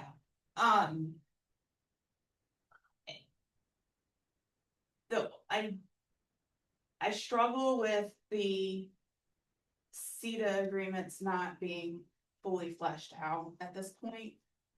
I even see on like the Jersey side right now, after the CETA agreement's in place, we're still moving pretty slow with the master plan process. It's, you know, it's taken several months to even just get into contract with an Planner. entity. Yeah. So I'm not quite sure that we have to move as fast. But I think we need to keep it on the monthly agenda of where are we, when should we pull these triggers, and keep our eye on the ball. And I understand that you have landowners that are out there and aligning with each other. And I agree with Adam that we need to be talking with the landowners, keeping engaged and making sure that we understand where they are. And there probably will be some point where we need to step in. But I don't know with where we are with juggling a bunch of different things right now, we're quite there yet. Good. Can you help me? If the township creates a master plan for that southwest corner, does the township go ahead and do it on their own? Yeah, I mean, the township can Township can, but I think that you want to run through, you know, what is that area, like, we don't even know what the densities are for certain areas right now. We left that very broad in the strategic plan. So I think understanding what those are before you even start laying out what the roads are gonna look like and what things are gonna, how they're gonna be laid out. I think that we have to, like, from a township side of things, do those things first. Can you create for us? I'm going to give you more work. Can you create for us a a flow chart that really lays out here are the stepping stones for the next 12, 18 months. These are the things, and I know that you've done that with the strategic plan. We've gotten these big buckets that we're working on, right? But let's focus on the southwest corner, and let's focus on wanting to develop a master plan for that corner that's in conjunction with a comprehensive plan revision, that's in conjunction with new overlays, that's in conjunction with a CETA agreement, okay? And kind of help us navigate some of these waters. I think that that's a good next step. And when you, I think that'll help everyone see how they all align. That would be great. Yes. My potential concern is, we just found out tonight that New Albany is looking at annexing 100 to 200 acres. Obviously, that would impact that area because it wouldn't be ours anymore. Columbus has talked about wanting some type of affordable housing. The most likely place with our zoning is going to be in the southwest corner. Another, and so we've got to look at that from a developer perspective. At this point, based on the fact that the sunshine laws, well, not even sunshine laws, at this point, you've been the only person that has spoken. Well, I don't know, Adam, have you spoken to the landowners in the south? I have. You have? Some. Okay, because I'd like to understand, you know, at least what they're looking at or what they're looking to accomplish, because I don't know. Yeah. So, I mean, I'll briefly speak to that, but to circle back, I think flowchart, Gantt chart, whatever chart we want to use, I think is important in this particular piece, because to use your analogy, there's more stepping stones to this part of the process than I think we've encountered so far. And so I think we do need to kind of understand what the process is. It seems like the first thing that needs to happen is identifying these financial vehicles, the intermunicipality agreements, if you will. That's what's got to happen. I think we have, and I don't want to sound naive when I say this, but I think we have an advantage when we look at the development in the southwest quadrant, because we have landowners that care about the development of the property. I mean, don't get me wrong, if you own hundreds of acres in a high demand area of Ohio, this is a huge financial opportunity for you. But rather than just selling it off to the first data center that comes knocking, they actually are reaching out to the municipality saying, hey, we want to have an active participation here of what this is going to look like. And so, you know, my feedback is that from the board and from my personal point of view, I was like, I absolutely think that's the way to do it. Township wants to have a seat at the table. We want to talk about it. We have an idea of what we'd love for this land to look like, as do you. We also want to make sure that there's no conflicts of interest, right? Like people owning property also benefiting from, you know, some of the development other than being able to, you know, sell said property, right? So that's why I think a MKSK, somebody coming in with, you know, no ulterior motives, is a benefit in that situation. So I think there's a lot yet to be defined. I'm with you. The news about the southeast corner, I think, needs further explanation. And once we know some more there, I think we'll know which way to go. But I share your sentiment. I think I'd rather do it sooner rather than later. and understand the direction that we're going to go because you know it's a hockey stick, right? Like it's exponential rate of development, all the pieces that are at play. Um, I think what Holly's indicating is we need to have firm ground with the CETAs and the other agreements before we know before we're wasting effort. Yeah, we've got a Southwood. Hopefully, Columbus will follow through and New Albany, and we will get that CETA. If in fact we do not get that CETA, all bets are off the table. Right. And everything we've done prior to that could be for nothing. Yeah. And it's not that it's not that I don't agree, we need to start preparing for these eventualities. But at this point, it's kind of like, where are we grabbing? We don't know what's where until some of these things are settled out. That's my. Given that, I should point out, I did not meet with any of the landowners with John. I was by myself. No. And it was just one family. And so that it was simple. Yes, Mike. Can I ask a few questions here? And I know I'm not in the middle of all this, but I do get a lot of the calls during the day. I feel like you're more in the middle of it than you give yourself Well, I credit might be. for. Yeah. Are we changing our I guess our expectations? I know we're talking about changing the comprehensive plan. Are we going to talk about changing zoning in certain areas? Are we changing our outlook on what we want to be? Because I can tell you, I've taken some calls from people that are, it's not just one or two, and it's been in the last probably week and a half. One being one of those large landowners that was talking to me about the fact that she's being told, we're gonna have a lot of commercial down there on it, like upwards into that large landowner group. I mean, are we looking at changing, or are we managing the expectations with the developers? And I'm also hearing a lot more names of developers that are looking at us, that are maybe some of them, and it kind of goes along the lines, you keep spitting that word out there. I know everybody panics when they hear it, but affordable housing. Well, and I We're think hearing a little more about that.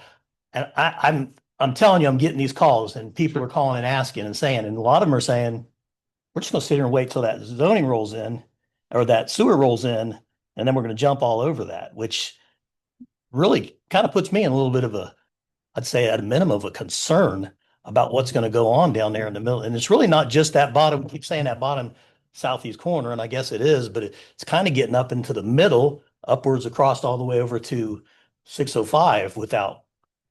I'll start the response and then let it trickle down the table. But a couple of things. I think John is correct in using the term workforce housing rather than affordable housing, because any agreement that we go into, anything that we do is definitely going to be guided by what we want Harlem to look like.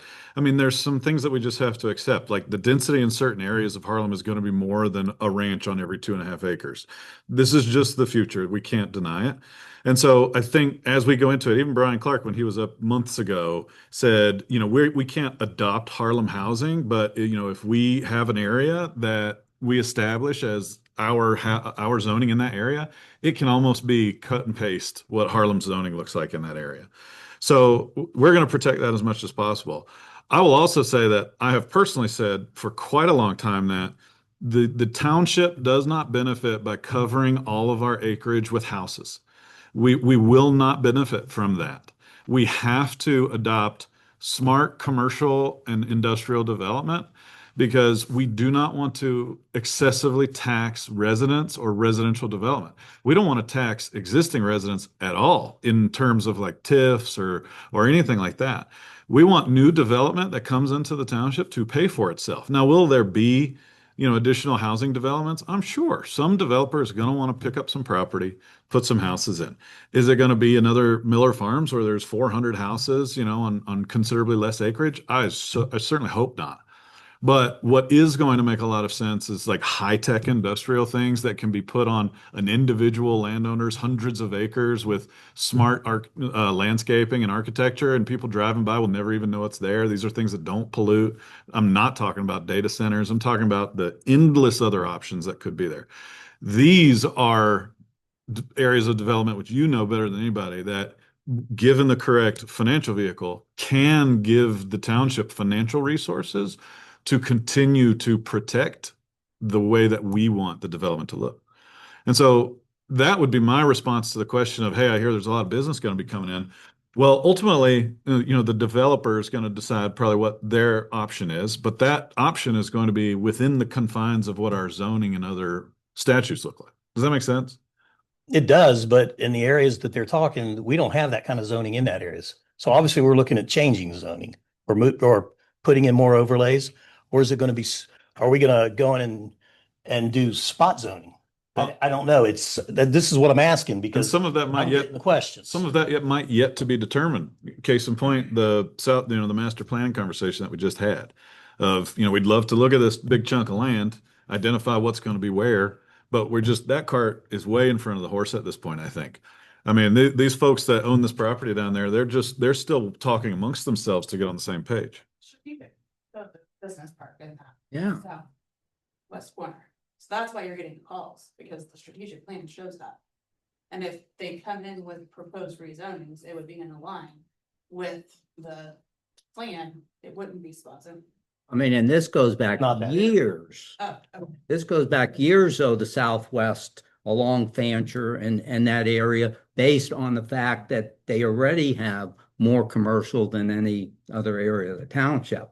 But going back to what we were talking about earlier, based on what Columbus is going to ask for, that may actually input what we do, or we don't even know what the developers want at this point. To that point, I think it's why we got to figure out these CEDAs first, because if we're trying to develop a CEDA and one entity comes to us and says they want something that is completely out of line of what we want our township to look like, there's going to have to be a conversation around that. But correct me if I'm wrong, Holly, but hasn't Brian said that Columbus's desires would be in line with Harlem's current zoning? Yes. Okay, that's the answer to that question. I think that those large landowners in the southwest corner are looking at residential, commercial, and light industrial. And for us, the township, broadly speaking, is going to be residential. When you're here, you're home, you build a house, but supported by the appropriate commercial and light industrial development. And what happens in that corner will ultimately it will be an economic engine that helps whatever happens throughout the remainder of the township. And so just thinking broadly in a strategic way, that's how I would be thinking about it. And I think that's how those large landowners are thinking about it too. Okay. Did that answer the questions though that you're getting? Not really. I mean, I think, Mike, it's because nobody has specific answers. I get that. We really don't know what's going to happen, but it almost seems like, and I get a lot of the calls. I know I keep saying that all the time, but I do get a lot of the calls. And I'm telling them exactly what we have now. That's never going to happen in that area. I don't want to be turned around and then 3 weeks later saying, hey, well, Mike's sitting up there on that phone lying to me because look what's happening now. I mean, part of the whole problems, we had a lot of issues in this township was everybody thought we were going to turn this into a big city and it was going to have a lot of commercial, a lot of business and low income housing, and all the turmoil got turned around, and now we're sitting here watching this stuff. And I'm not saying it's going in a bad note, because I think we are controlling it well and we're working our ways into it. But a lot of people are seeing and asking questions about things that are going on that I'm reassuring them it's not going to happen. And of course, my canned statement is there's nothing in our zoning that allows it, period. Now, I know what they're looking for, and they're not looking for what you're talking about. The commercial, light industrial, up in, and we keep saying that corner, but it's higher than just that corner as well. It's definitely outside of what's zoned right now that we're talking about. And I don't know that we're making that clear. And if we are, maybe they're just not listening. But I mean, I guess either I didn't want to believe it, or I didn't want to see it, or I don't want to say it, but it looks like it is creeping up. So it's the kind of messaging we're getting out there to our residents that a lot of them aren't going to like. And I think we're going to have a lot of hard conversations. But again, like you said, we don't really know right now. But it looks like, and I get what you're saying, you gotta have that fine line, you gotta walk that razor's edge. But I think a lot of people are gonna be upset about what's happening because I am getting a lot of questions and looking for answers for them. Yeah, and I think we share the same desire to be as transparent with answers if we have any. I feel like so much of it is still crystal ball right now. We still need to determine what these. I mean, same with home rule. Great examples. Like we're waiting on people to make some decisions that we have zero control over. And I just want them to hurry up, give me an answer so I know what I can tell people. Because I mean, I think all three of us probably agree is like we're not going to try to communicate that particular thing until we know black and white what the answers are. And so we're not even close on that. I think, Mike, because I agree, we don't want to put you in a bad spot. Oh yeah. But I think that if you're saying, look, we're working on these CETA agreements and we need to have concrete answers and that will help us. We're redoing our comprehensive plan and we're looking at the overlays. And all of these processes that end up in products, I think are going to give you more concrete answers. And I think your response right now is the township is industriously engaged in a planning process to help us envision and make concrete these realities in the southwest corner. At the same time, there are all these entities that are paralleling for that process. So it's just, there's uncertainty right now.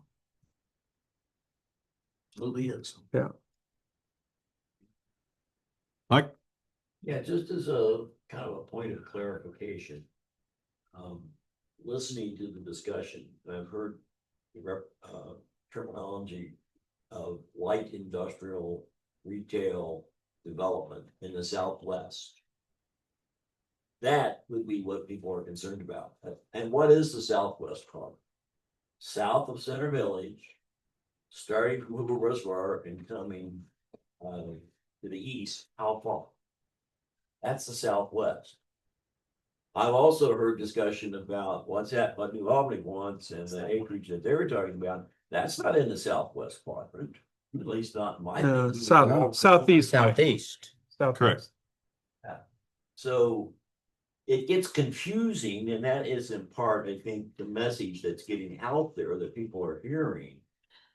Are we talking about changing the comprehensive plan to allow for commercial and light industrial development in the Southwest quadrant? And if we are, that is something that needs to be clarified. Do you want to use that as an opportunity to transition to the next bullet point on the agenda? Discussion on Comprehensive plan update and overlays. I don't know if it's aligned or not. That's your agenda item. To me, the reason this is here is to say this process is occurring. Which is what we're talking about. But it's not to talk about, I don't think the trustees should come with an agenda for the content of the comprehensive plan or the overlays. Mm-hmm. That would not be my. Because in your mind, that's essentially us shaping what it looks like. Right. Right. Thing I will say, and I'll go back, that strategic plan shows that corner, the southwest corner as a business territory. Yeah. And a comprehensive plan and everything else that happens from here should be aligning with that strategic plan that's currently adopted. So if that plan stays adopted, that's the route that you have approved. As Yes. your vision. And the reality too here is that large landowners are going to be determinative in this process. If you own hundreds of acres of land, you're going to have a large say in what happens on that land. That's a fact. Which goes back to my point of, I think we're fortunate that they desire to work in conjunction with the township rather than in a vacuum. So Mr. Kavler, I know that that's not an answer to your question, but I do think that that is the answer of any decisions that we make are going to be in line with the strategic plan that was created and adopted. As we're looking forward to making changes in the comprehensive plan. Mhm. Strategic goal, and it was identified in terms of what we were going to be doing with regional planning, is they will be looking at what's in the strategic plan and looking to make some changes that would be lining up with some of the things in the strategic plan. I can't speak in terms of what's going to happen, but just because it's in the strategic plan doesn't mean that the comprehensive plan is going to reflect that. That's right. We're going to be discussing it, yes, and using that to guide it, but that doesn't necessarily mean that that will be what will end up being in the comprehensive plan. And that's part of what I think you're getting to react to some of the questions that may be coming. They're coming from the suggestion that we're going to be putting some things, and then people they get carried away with what it might include. And we're not talking about the kinds of development that they've seen in other areas potentially in the Southwest quadrant. And until we start getting into that kind of discussion, more specifically, is how do we go about implementing it? And that's what we're going to be doing, obviously, as we work through that process with Scott Sanders in making some revisions to the comprehensive plan. There are going to be some changes. What changes? It's hard to say for sure, but the guide will be the strategic plan as a starting point for those discussions. That's the whole. That was what we agreed to. In terms of what we asked Scott to bring back to us for consideration. So yes, there may be some changes for sure based upon what's in the strategic plan, but we can't leave the public in believing that what's in the strategic plan, everything that's in there is going to be implemented. That's not necessarily going to be the case either. I want to come to you, Steve, but I want Holly's feedback on that. And you should be following that as you make your decisions. And if something's not aligning with that strategic plan, then you need to go through and amend the strategic plan. I tend to agree with that sentiment. Steve? I'm just curious, as we embark upon the comprehensive plan work, what group will comprise the people working that? Is that going to be done purely within the zoning commission group, or are you going to, last time a comprehensive plan was developed, there were other non-zoning commission participants. It's just the zoning commission. And why is that? It's because you've already had the strategic plan developed that will guide the work that the strategic or the. And that will be done at the workshops? Beg your pardon? That will be public work done at the Yes, workshops? yes. Absolutely. Yes. I think that needs to be published. It will be now that we know that we've got a contract. There you go.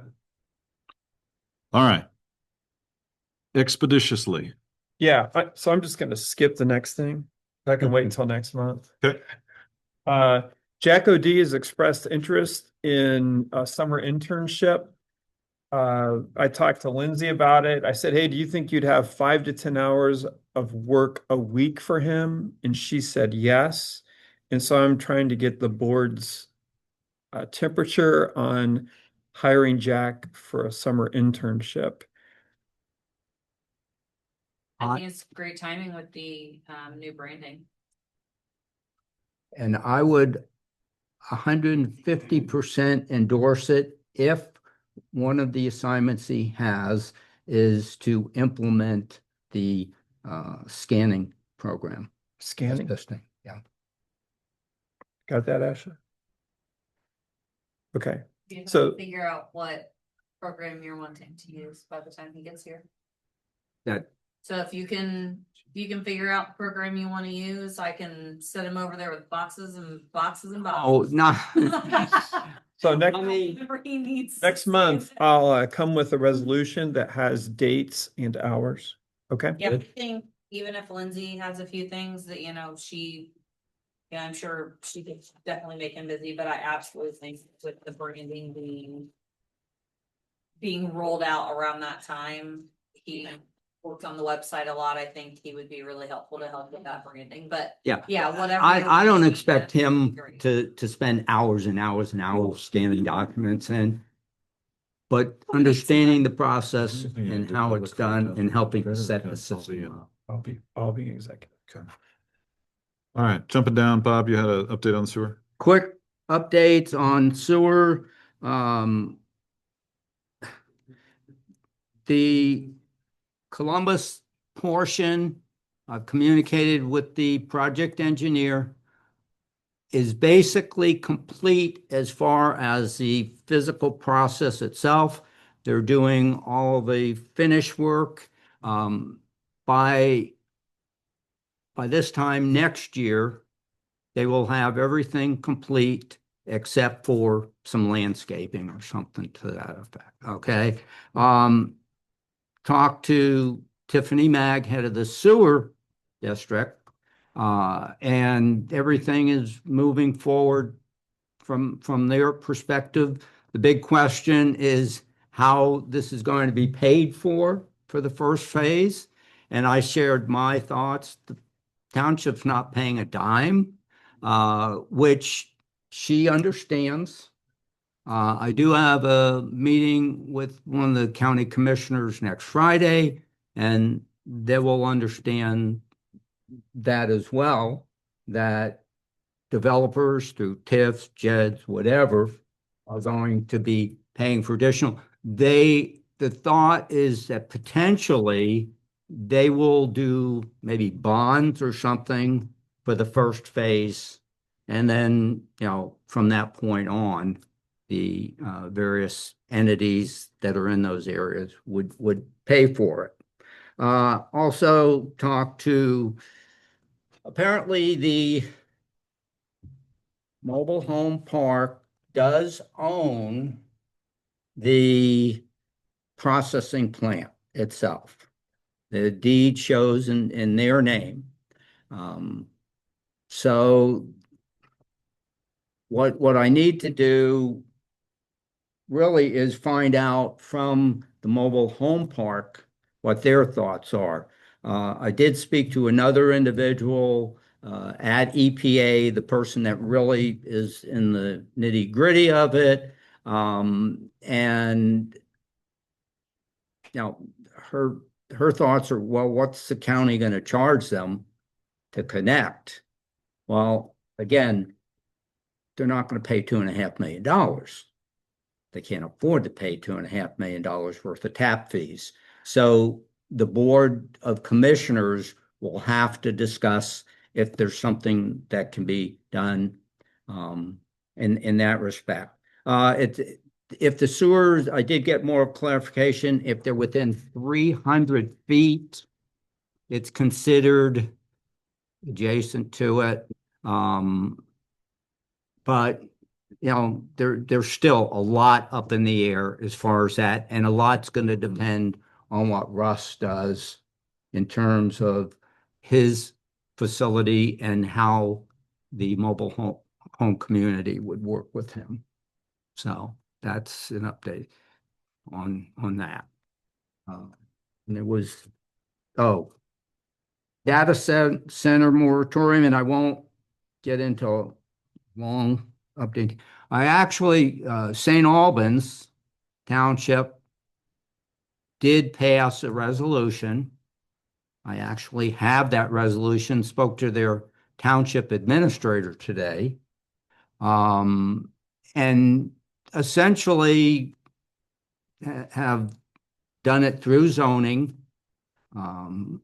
And they, in the areas that potentially a data center can be in, they lowered their height down to 25 feet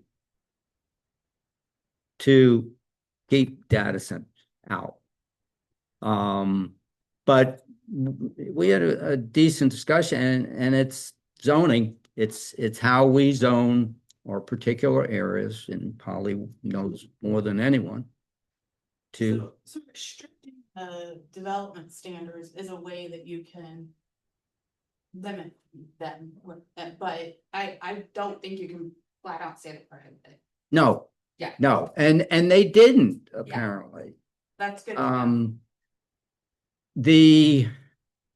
The situation in Sunbury, everyone's heard about, is there is no data center other than the Amazon that's already, in place. But there is no other data center that has expressed interest. What the zoning is to allow the potential for a data center as well as, 100 other uses. It's to change the use, and within that use is potentially a data center. I want to, Joni sent some information out on data centers in Michigan and things like that. I mean, really good information as far as the amount of water they use, as far as the amount of electric, all kinds of studies. So the Ohio House Technology and Innovation Committee is passing Ohio House Measure 646, which will include a committee to study data centers. And it will look at, it's got a list of 10 different items that they're going to look at. Seen that, yes. Then they have 6 months to come back with so I guess I would propose that we wait for that work to be done. I agree. Before we start. No, I totally agree. And, yeah. I've had a conversation with Mike about looking at regulations for Yeah. data centers. Should we pause that thing? My opinion is yes. My opinion is that we still want to restrict them through zoning. And I don't know that altering, I don't think we're looking at major changes. We're working on In like the Northwest. do the north east area. Northeast, I'm sorry, Yeah. Northeast.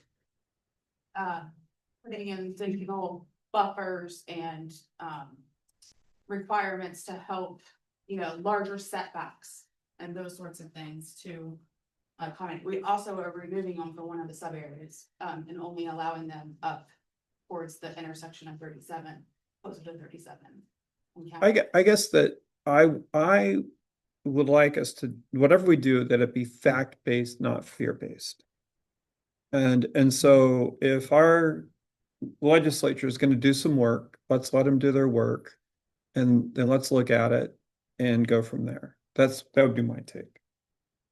And I guess I don't have a problem there. If it's not a data center, if there are other uses we don't want, at the same time, Mike could look into potentially those that would, be something that we would rather not have. I just think, and I get what you're saying, John. We don't want to go run around, batting in the hatches because we're fearing something. But I think we need to put some guidelines in as to if, let's call it the worst case scenario happened, at least to be something we could live with.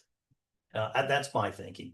I think what we're going through, and Mike and I and Holly all went through that. I think that's what we're looking at. If it had to happen and it did come to the township, it may not come in time, but if it was here, it was something that was planned responsibly, and we can live with it. And the reason that we're looking at that specific area is simply because it's the only area In the township. our zoning resolution where data centers are mentioned. And but they are identified as a permitted use for that area. And as a result, we thought it would be appropriate to address that since it's already there. Correct. But there are no guidelines. So this would make it a conditional use in the overlay district and establish additional criteria that's not in place today. So I agree with Mike that if we do nothing, we have something up there that probably would need some additional. But we're not going to do nothing, right? We're not gonna do nothing, but. Yeah, And nothing's going to happen there for a while. the other part of it, but there is no water, there's no sewer up there. the overlay requires water and sewer to pull down, and the only way you could do anything up there is to pull down the cloud. So you do have that as a stopgap.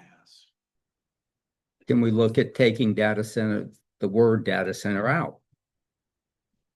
I mean, Yeah. and then just The main thing that concerns me about it when we go into like trying to strike things from the code is the property rights law. We cannot afford to be sued because of property rights law. So I want to tooth and nail. I will try to avoid that in any way, shape, or form. I think to the John's point, like it seems like a pretty strong buffer that it's only allowed in one area. To do something, you'd have to pull down the cloud. When you pull down the cloud, you have to have water and sewer. There's no water and sewer. Like that seems pretty well insulated to me. Like, is there some other reason that we should have an increased sense of urgency to change the zoning to prevent, Cannon put it, the worst case scenario? Yeah, no, because originally my thought behind it was I have seen data centers go in without water and sewer. And I didn't want that happening to you, but what I just thought is sitting here thinking you can't pull down the cloud unless you have water and sewer. That helps me feel better tonight when I'm thinking about that. the only problem there is if someone does buy property Right. with the intent of putting a data center in, they're grandfathered. We can't, that happened in Jerome Township. So how much time would you envision just cleaning up a little bit? I already have the draft done. I'm supposed to get it to them next week. And then they were gonna consider it at their March 30th. Personal opinion is like the work's already done. I don't know there's anything wrong with considering that, especially if what we're doing is talking about like limiting heights, things like that. So I mean, imagine a scenario where water and sewer magically appears and somebody pulls down the crowd and wants to put a very small petite data center in it. That's the worst case scenario, right, Mike Cannon? So I mean, if the work's already done, I can't imagine why we wouldn't entertain those revisions that help us control what it looks like. You okay with that? So no need to change. Jason, you wanted to talk about drainage petition? Y'all cut it by 3/8. Park committee came together. We're still talking about the flooding that happens in the park when we have heavy rains, which is basically the whole watershed of the village. All these fields over here all goes to this culvert 605 and goes down the swell on the south side of the park that then is backed up by the woodlands, the neighboring property, and the drain tile all the way to Duncan Run. There's a couple documents I was going to share that I'll get to you guys through email from Delaware County Soil and Water that they did a study kind of off the record walk into 2020. And basically the whole under drain structure, which has that name labeled there on that list, is believed to be failed/failing. Brett has made recommendations that there's two ways to go, that we could either create maintenance agreements with the downstream property owners to repair what's on their property that they would have to do, / the driveway culverts right next to our property that are failing and too small, which would require them to have an engineering analyst on the hydraulic study of what they would need. Thousands of dollars. They're saying no. So other than going that route, the other step is if we were to file a petition with Delaware County Soil and Water, which I talked with Brett today about, is as simply as filling out a form that you three would need to sign. We could present it to the Delaware Commission with a $1,500 check, and that would start the process of the petition, which then they get involved with surveying, studying, coming into a plan.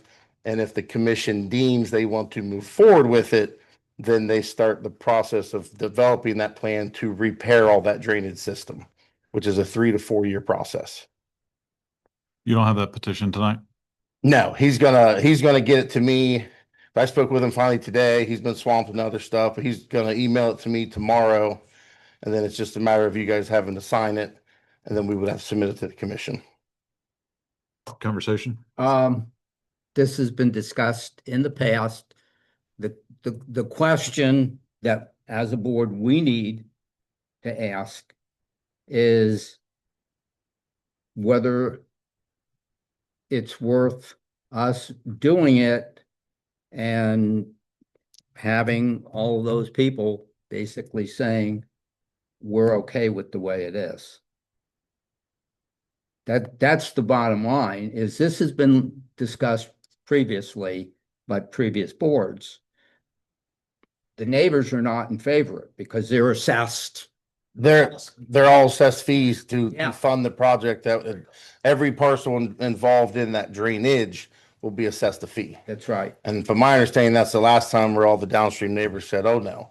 Which our largest owner is the LKM Horse Farm. And they have visible tile blowouts across all of their fields, which it's basically replacing tile like they're currently doing up here north of the village, where they're basically running new sub tiles from point A to point B, hundreds and hundreds and hundreds of feet. So the options are engineers go through and look at all the culverts to fix the drainage, and that costs property owners thousands of dollars. Or we petition to Delaware County for them to fix it, and that costs the property owners some money. Correct. Or we do nothing. And it just continues to flow. Because if we did, because Brett had recommendations that we could do to try to help our situation, grade the ditch out a little bit, make sure the tiles may be flowing because it's a non-maintained tile. Even if we do all that beyond our property line, the water may still have nowhere to go, which is determined because the pipes are broken and visible. So if we invest thousands of dollars in repairs, it doesn't fix the problem. Rock in a wet place. Which then also drags in the state of Ohio, because if their culvert needs to be upgraded, they have to be involved. And they're a very slow reactive group there. So I'm throwing things at you, right? Cistern, pond. What's the answer? I think throw the petition into Delaware County and let them assess it and see what it's going to take. And if Because they we don't know how much it's going to. correct The assessments. now, we could go to every neighbor and say, hey, we need you to take the time to figure this out and make it right, based on the next neighbor and the next neighbor and the next neighbor. But they all have to come together in one agreement to want to do it on their own, so then we could have an addition. So the small conversation I had with Brett is to follow the petition is probably our best bet, because it kind of forces the hand. But then we're forcing on the neighbors. And the county commissioner, I mean, there's a legitimate need. Yeah, because there's a ORC that gives a property owner the right to petition this, which we are property owners, and then they kind of agree. They have a hearing, and basically it's a yay or nay. The commission says yes or no. And they'd say yes. I mean, I've been to petition hearings and et cetera. It used to be $500. It's up. He told me today it's $1,500. $1,500. It's gone up, and any landowner can actually pay that $1,500. Yeah, it's basically a bond. You know, it's a bond. The question again before the board is whether we want to do it and create a situation where every landowner that has anything to do with, including us, we would be responsible also for payments based on the water flow. I feel that we have a responsibility to mind our park, and for it to flood is unacceptable. And so we should do our part to try and change the dynamics in this area. And I hope that our neighbors will sense that same responsibility to be neighborly and to solve this problem. That is all of our problems. Jason, how hard is it to identify the properties that would be impacted by this? They're already documented. Should we take on the task of just extending a letter to these property owners to identify the situation, identify what the steps are about to be taken, and allow anybody to let us know if they have thoughts about it? To me, that would be the best thing initially, to give them an opportunity because I personally think that would be best, because you could actually, when there's more time during a public meeting, they could come in and actually voice concern. Yeah. and So see if we go that route, if there's resistance. I think what I'd like to do is a couple of things if the board is open to it. I'd love to be able to identify what those properties are, and I'd love Steve for the communications committee to maybe assist with getting a letter sent to those properties. And then let's identify in X meeting, we invite these neighbors to come in and discuss, what Right. we'd like to do. So I don't know that that's going to happen by the next meeting because it's got to get mailed and they need to be advised. And I want to do a lot more research with soil water with Brett It would be on. great to have his- him at that. Well, meeting. I was thinking about while I was sitting here, that it'd be nice for him to come represent them and get more details of the full process. Because I got very brief today when he was jumping through meetings. Yeah. So, And so Steve, maybe there's some coordination there between Jason, Brett, and the communications committee of telling these folks, we're going to talk about it either at the April or May regular meeting. Does that make sense? Directed basis just to those addresses. Yes, sir. The ones impacted. That's easy to, I'm not sure you even need the communications committee, but I mean, but we can help you or help structure a letter. That would be the request. And there have been ditch petitions in the township already. Sure, yeah. Right up on Center Village here, in Center Village. What'd you say, Ashley? If they want to construct a letter, I can get it sent out. Okay. They can always just send it to me and Well, you got anything else on that, that's Jason? all I got. I appreciate you bringing it. Yep. Just let me know how you want to proceed. Mhm. And I'll be happy to. Oh, yeah, it's I the can very run- beginning stages, so But I can run interference. I'll just move this resolution. for sure. Oh, we got to do the Well, conversation. Ashley, I know there were some emails going around about conversation on the Sims public portal. Do we need to have conversation about that here? What else do we need to do on that? the only thing would be, I'll make it super fast. So burial search you guys had approved back in 2024. I think it was a project that just kind of got put back on the back burner. I wanted to go to the, conference before, I knew really what I was doing. So I feel absolutely comfortable with that. Burial search will be completely a separate website from Sims, which is why we have to pay for it additionally. It is run by the same company, but it is a public site. So they will not be going onto our site. It will be a completely different, so they can't change anything. The price, because everything has gone up to 2,500. You guys had approved 1,500. That is for the setup fee and the training that I'll go through, and anybody else wants to go through. I figure Jason will probably do that, and maybe John. And then $800 yearly. So that would be the on top of what we're already paying Sims, which I'm not sure what that fee is, but essentially Lisa had said, since Jason is the one that looks at cemetery budget and what we need, can we afford $2,500 for the setup, and can we afford $800 a year?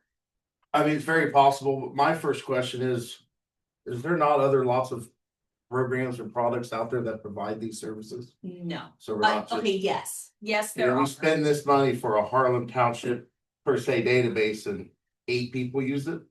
Here's the problem. I have gotten a lot of calls about people that do want to have a public site. I have lots of people that have come in, hey, can you print this? I can't find, whoever, can you print me her site? Yada, yada, yada. So I've had quite a bit of it over the past couple of years. They do have things like Find a Grave. The issue with Find a Grave is it is publicly posted. So I could go on and say, I'm going to put myself in this cemetery. I could look dead as a doornail and sitting in a cemetery, and there's nothing anybody can do about the information I put in. It's a huge petition to get things removed. I've had people come in and say, hey, says my grandma is in a cemetery in Illinois. She's never been to Illinois. We live in Ohio. I'm at her grave right now. So they're not accurate and they're not true. This will be a mirror of our actual cemeteries with our information. So, and we get to control what they see, whether it's name, date of birth, any of that. So But isn't that just? yes, there are other a public websites, record they're request that would be just free? not as accurate. What? I mean, I don't know the answers to this, but I mean, that seems like a public record request that would just be free. Bob, what were you gonna say? I was just gonna say, this is just for our cemeteries, It would be for our cemetery. and the software that we have now doesn't have any additional, It's that company, but the This- public, they're like public website. okay. So their cemetery software that we use is Sims. This is called Burial Search, but it mirrors our exact cemetery. It also does like a essentially walking tour. So that's my spiel, but so it would be completely up to you guys whether it was already approved for the 1,500, it would be an extra 1,000. Well, that was in 24, yeah, 26 it was approved, that was 2 years ago. Yes, And I'm saying every with year that we amount. redo the budgeting, so it may have been approved in 24, but 26 it hasn't.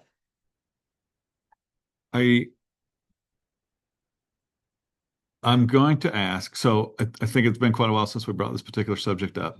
I think further conversation and maybe some looking into this needs to be taking place. That in addition to the time, I'm going to ask that we table this till next month. Is that fair? And then, by that time, we'll have a little bit more context and information, and we can decide if that's something that we want to spend the money on. How many burials a year do we have? Well, I think the more relevant question here would be how many people are calling her asking to find out where people are buried. Well, I mean, $800 a year for 25 burials additional. I mean. No, you're paying the money so that people have the ability to come to our cemeteries and find information.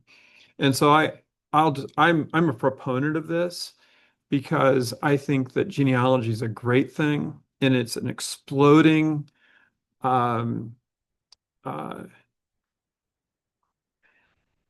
activity that any number of families have benefited greatly from this knowledge of their heritage and their history.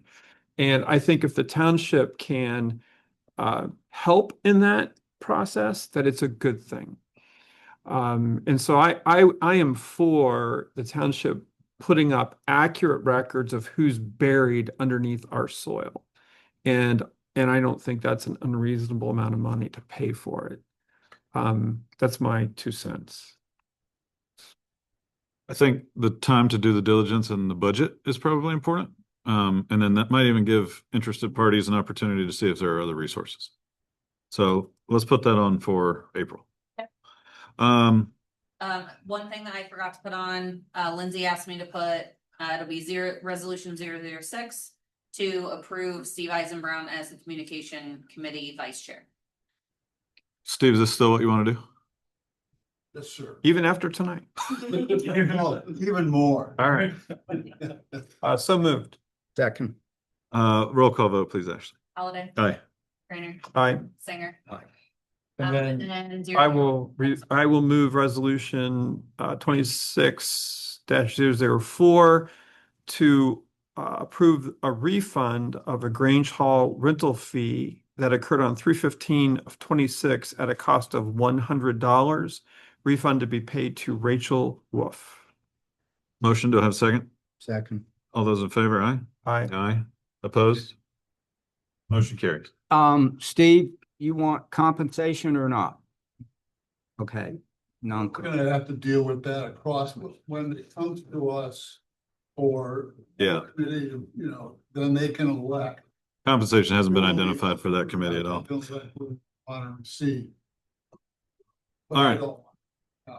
Okay, we have a few things in executive session tonight, which I'll identify here in a second. I do want to open it back up for public comment if anybody still has something to say. Okay, so we have 3 separate reasons for executive session tonight. We can go into one session for all 3 reasons. I will make a motion to move to go into an executive session at 9:04 p.m. to consider the employment compensation of a public employee, as well as discuss specialized details of our cybersecurity arrangements. I would invite into those sessions separately Chief O'Brien, followed by Ashley Zaruba and Carol Calhoun, followed by Lisa Hersey, fiscal officer. Administrator. Second. That is part of it. Okay. Yep. It's been motion. I have a second. Roll call, please, Ashley. Aye. Aye. Aye. Motion carries. We're in executive. Oops. So, Chief, if you'll join us for a little bit, and then Ashley, Carol, I'll come get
Move we leave executive session, go back into regular session. Second. Moved and seconded. Roll call, please, Ashley. Holiday, Aye. Trainer. Aye. Aye. Okay, so as a result of executive session, we need to add a resolution, which I believe will be 007, Ashley. As it relates to some cybersecurity. So two parts here. I would make a motion that we contract with Carroll Calhoun and Buckeye Cloud for monthly services, including backup and disaster recovery, cybersecurity training, antivirus, and managed detection and response programs and coverage. These three categories not to exceed $6,000 per year. In addition to that, a one-time purchase of hardware for the computer servers on site here not to exceed $2,750. Do I have a second? Second. Motion and second. Roll call, please, Ashley. Holiday. Aye. Aye. Right. Any further business from the board?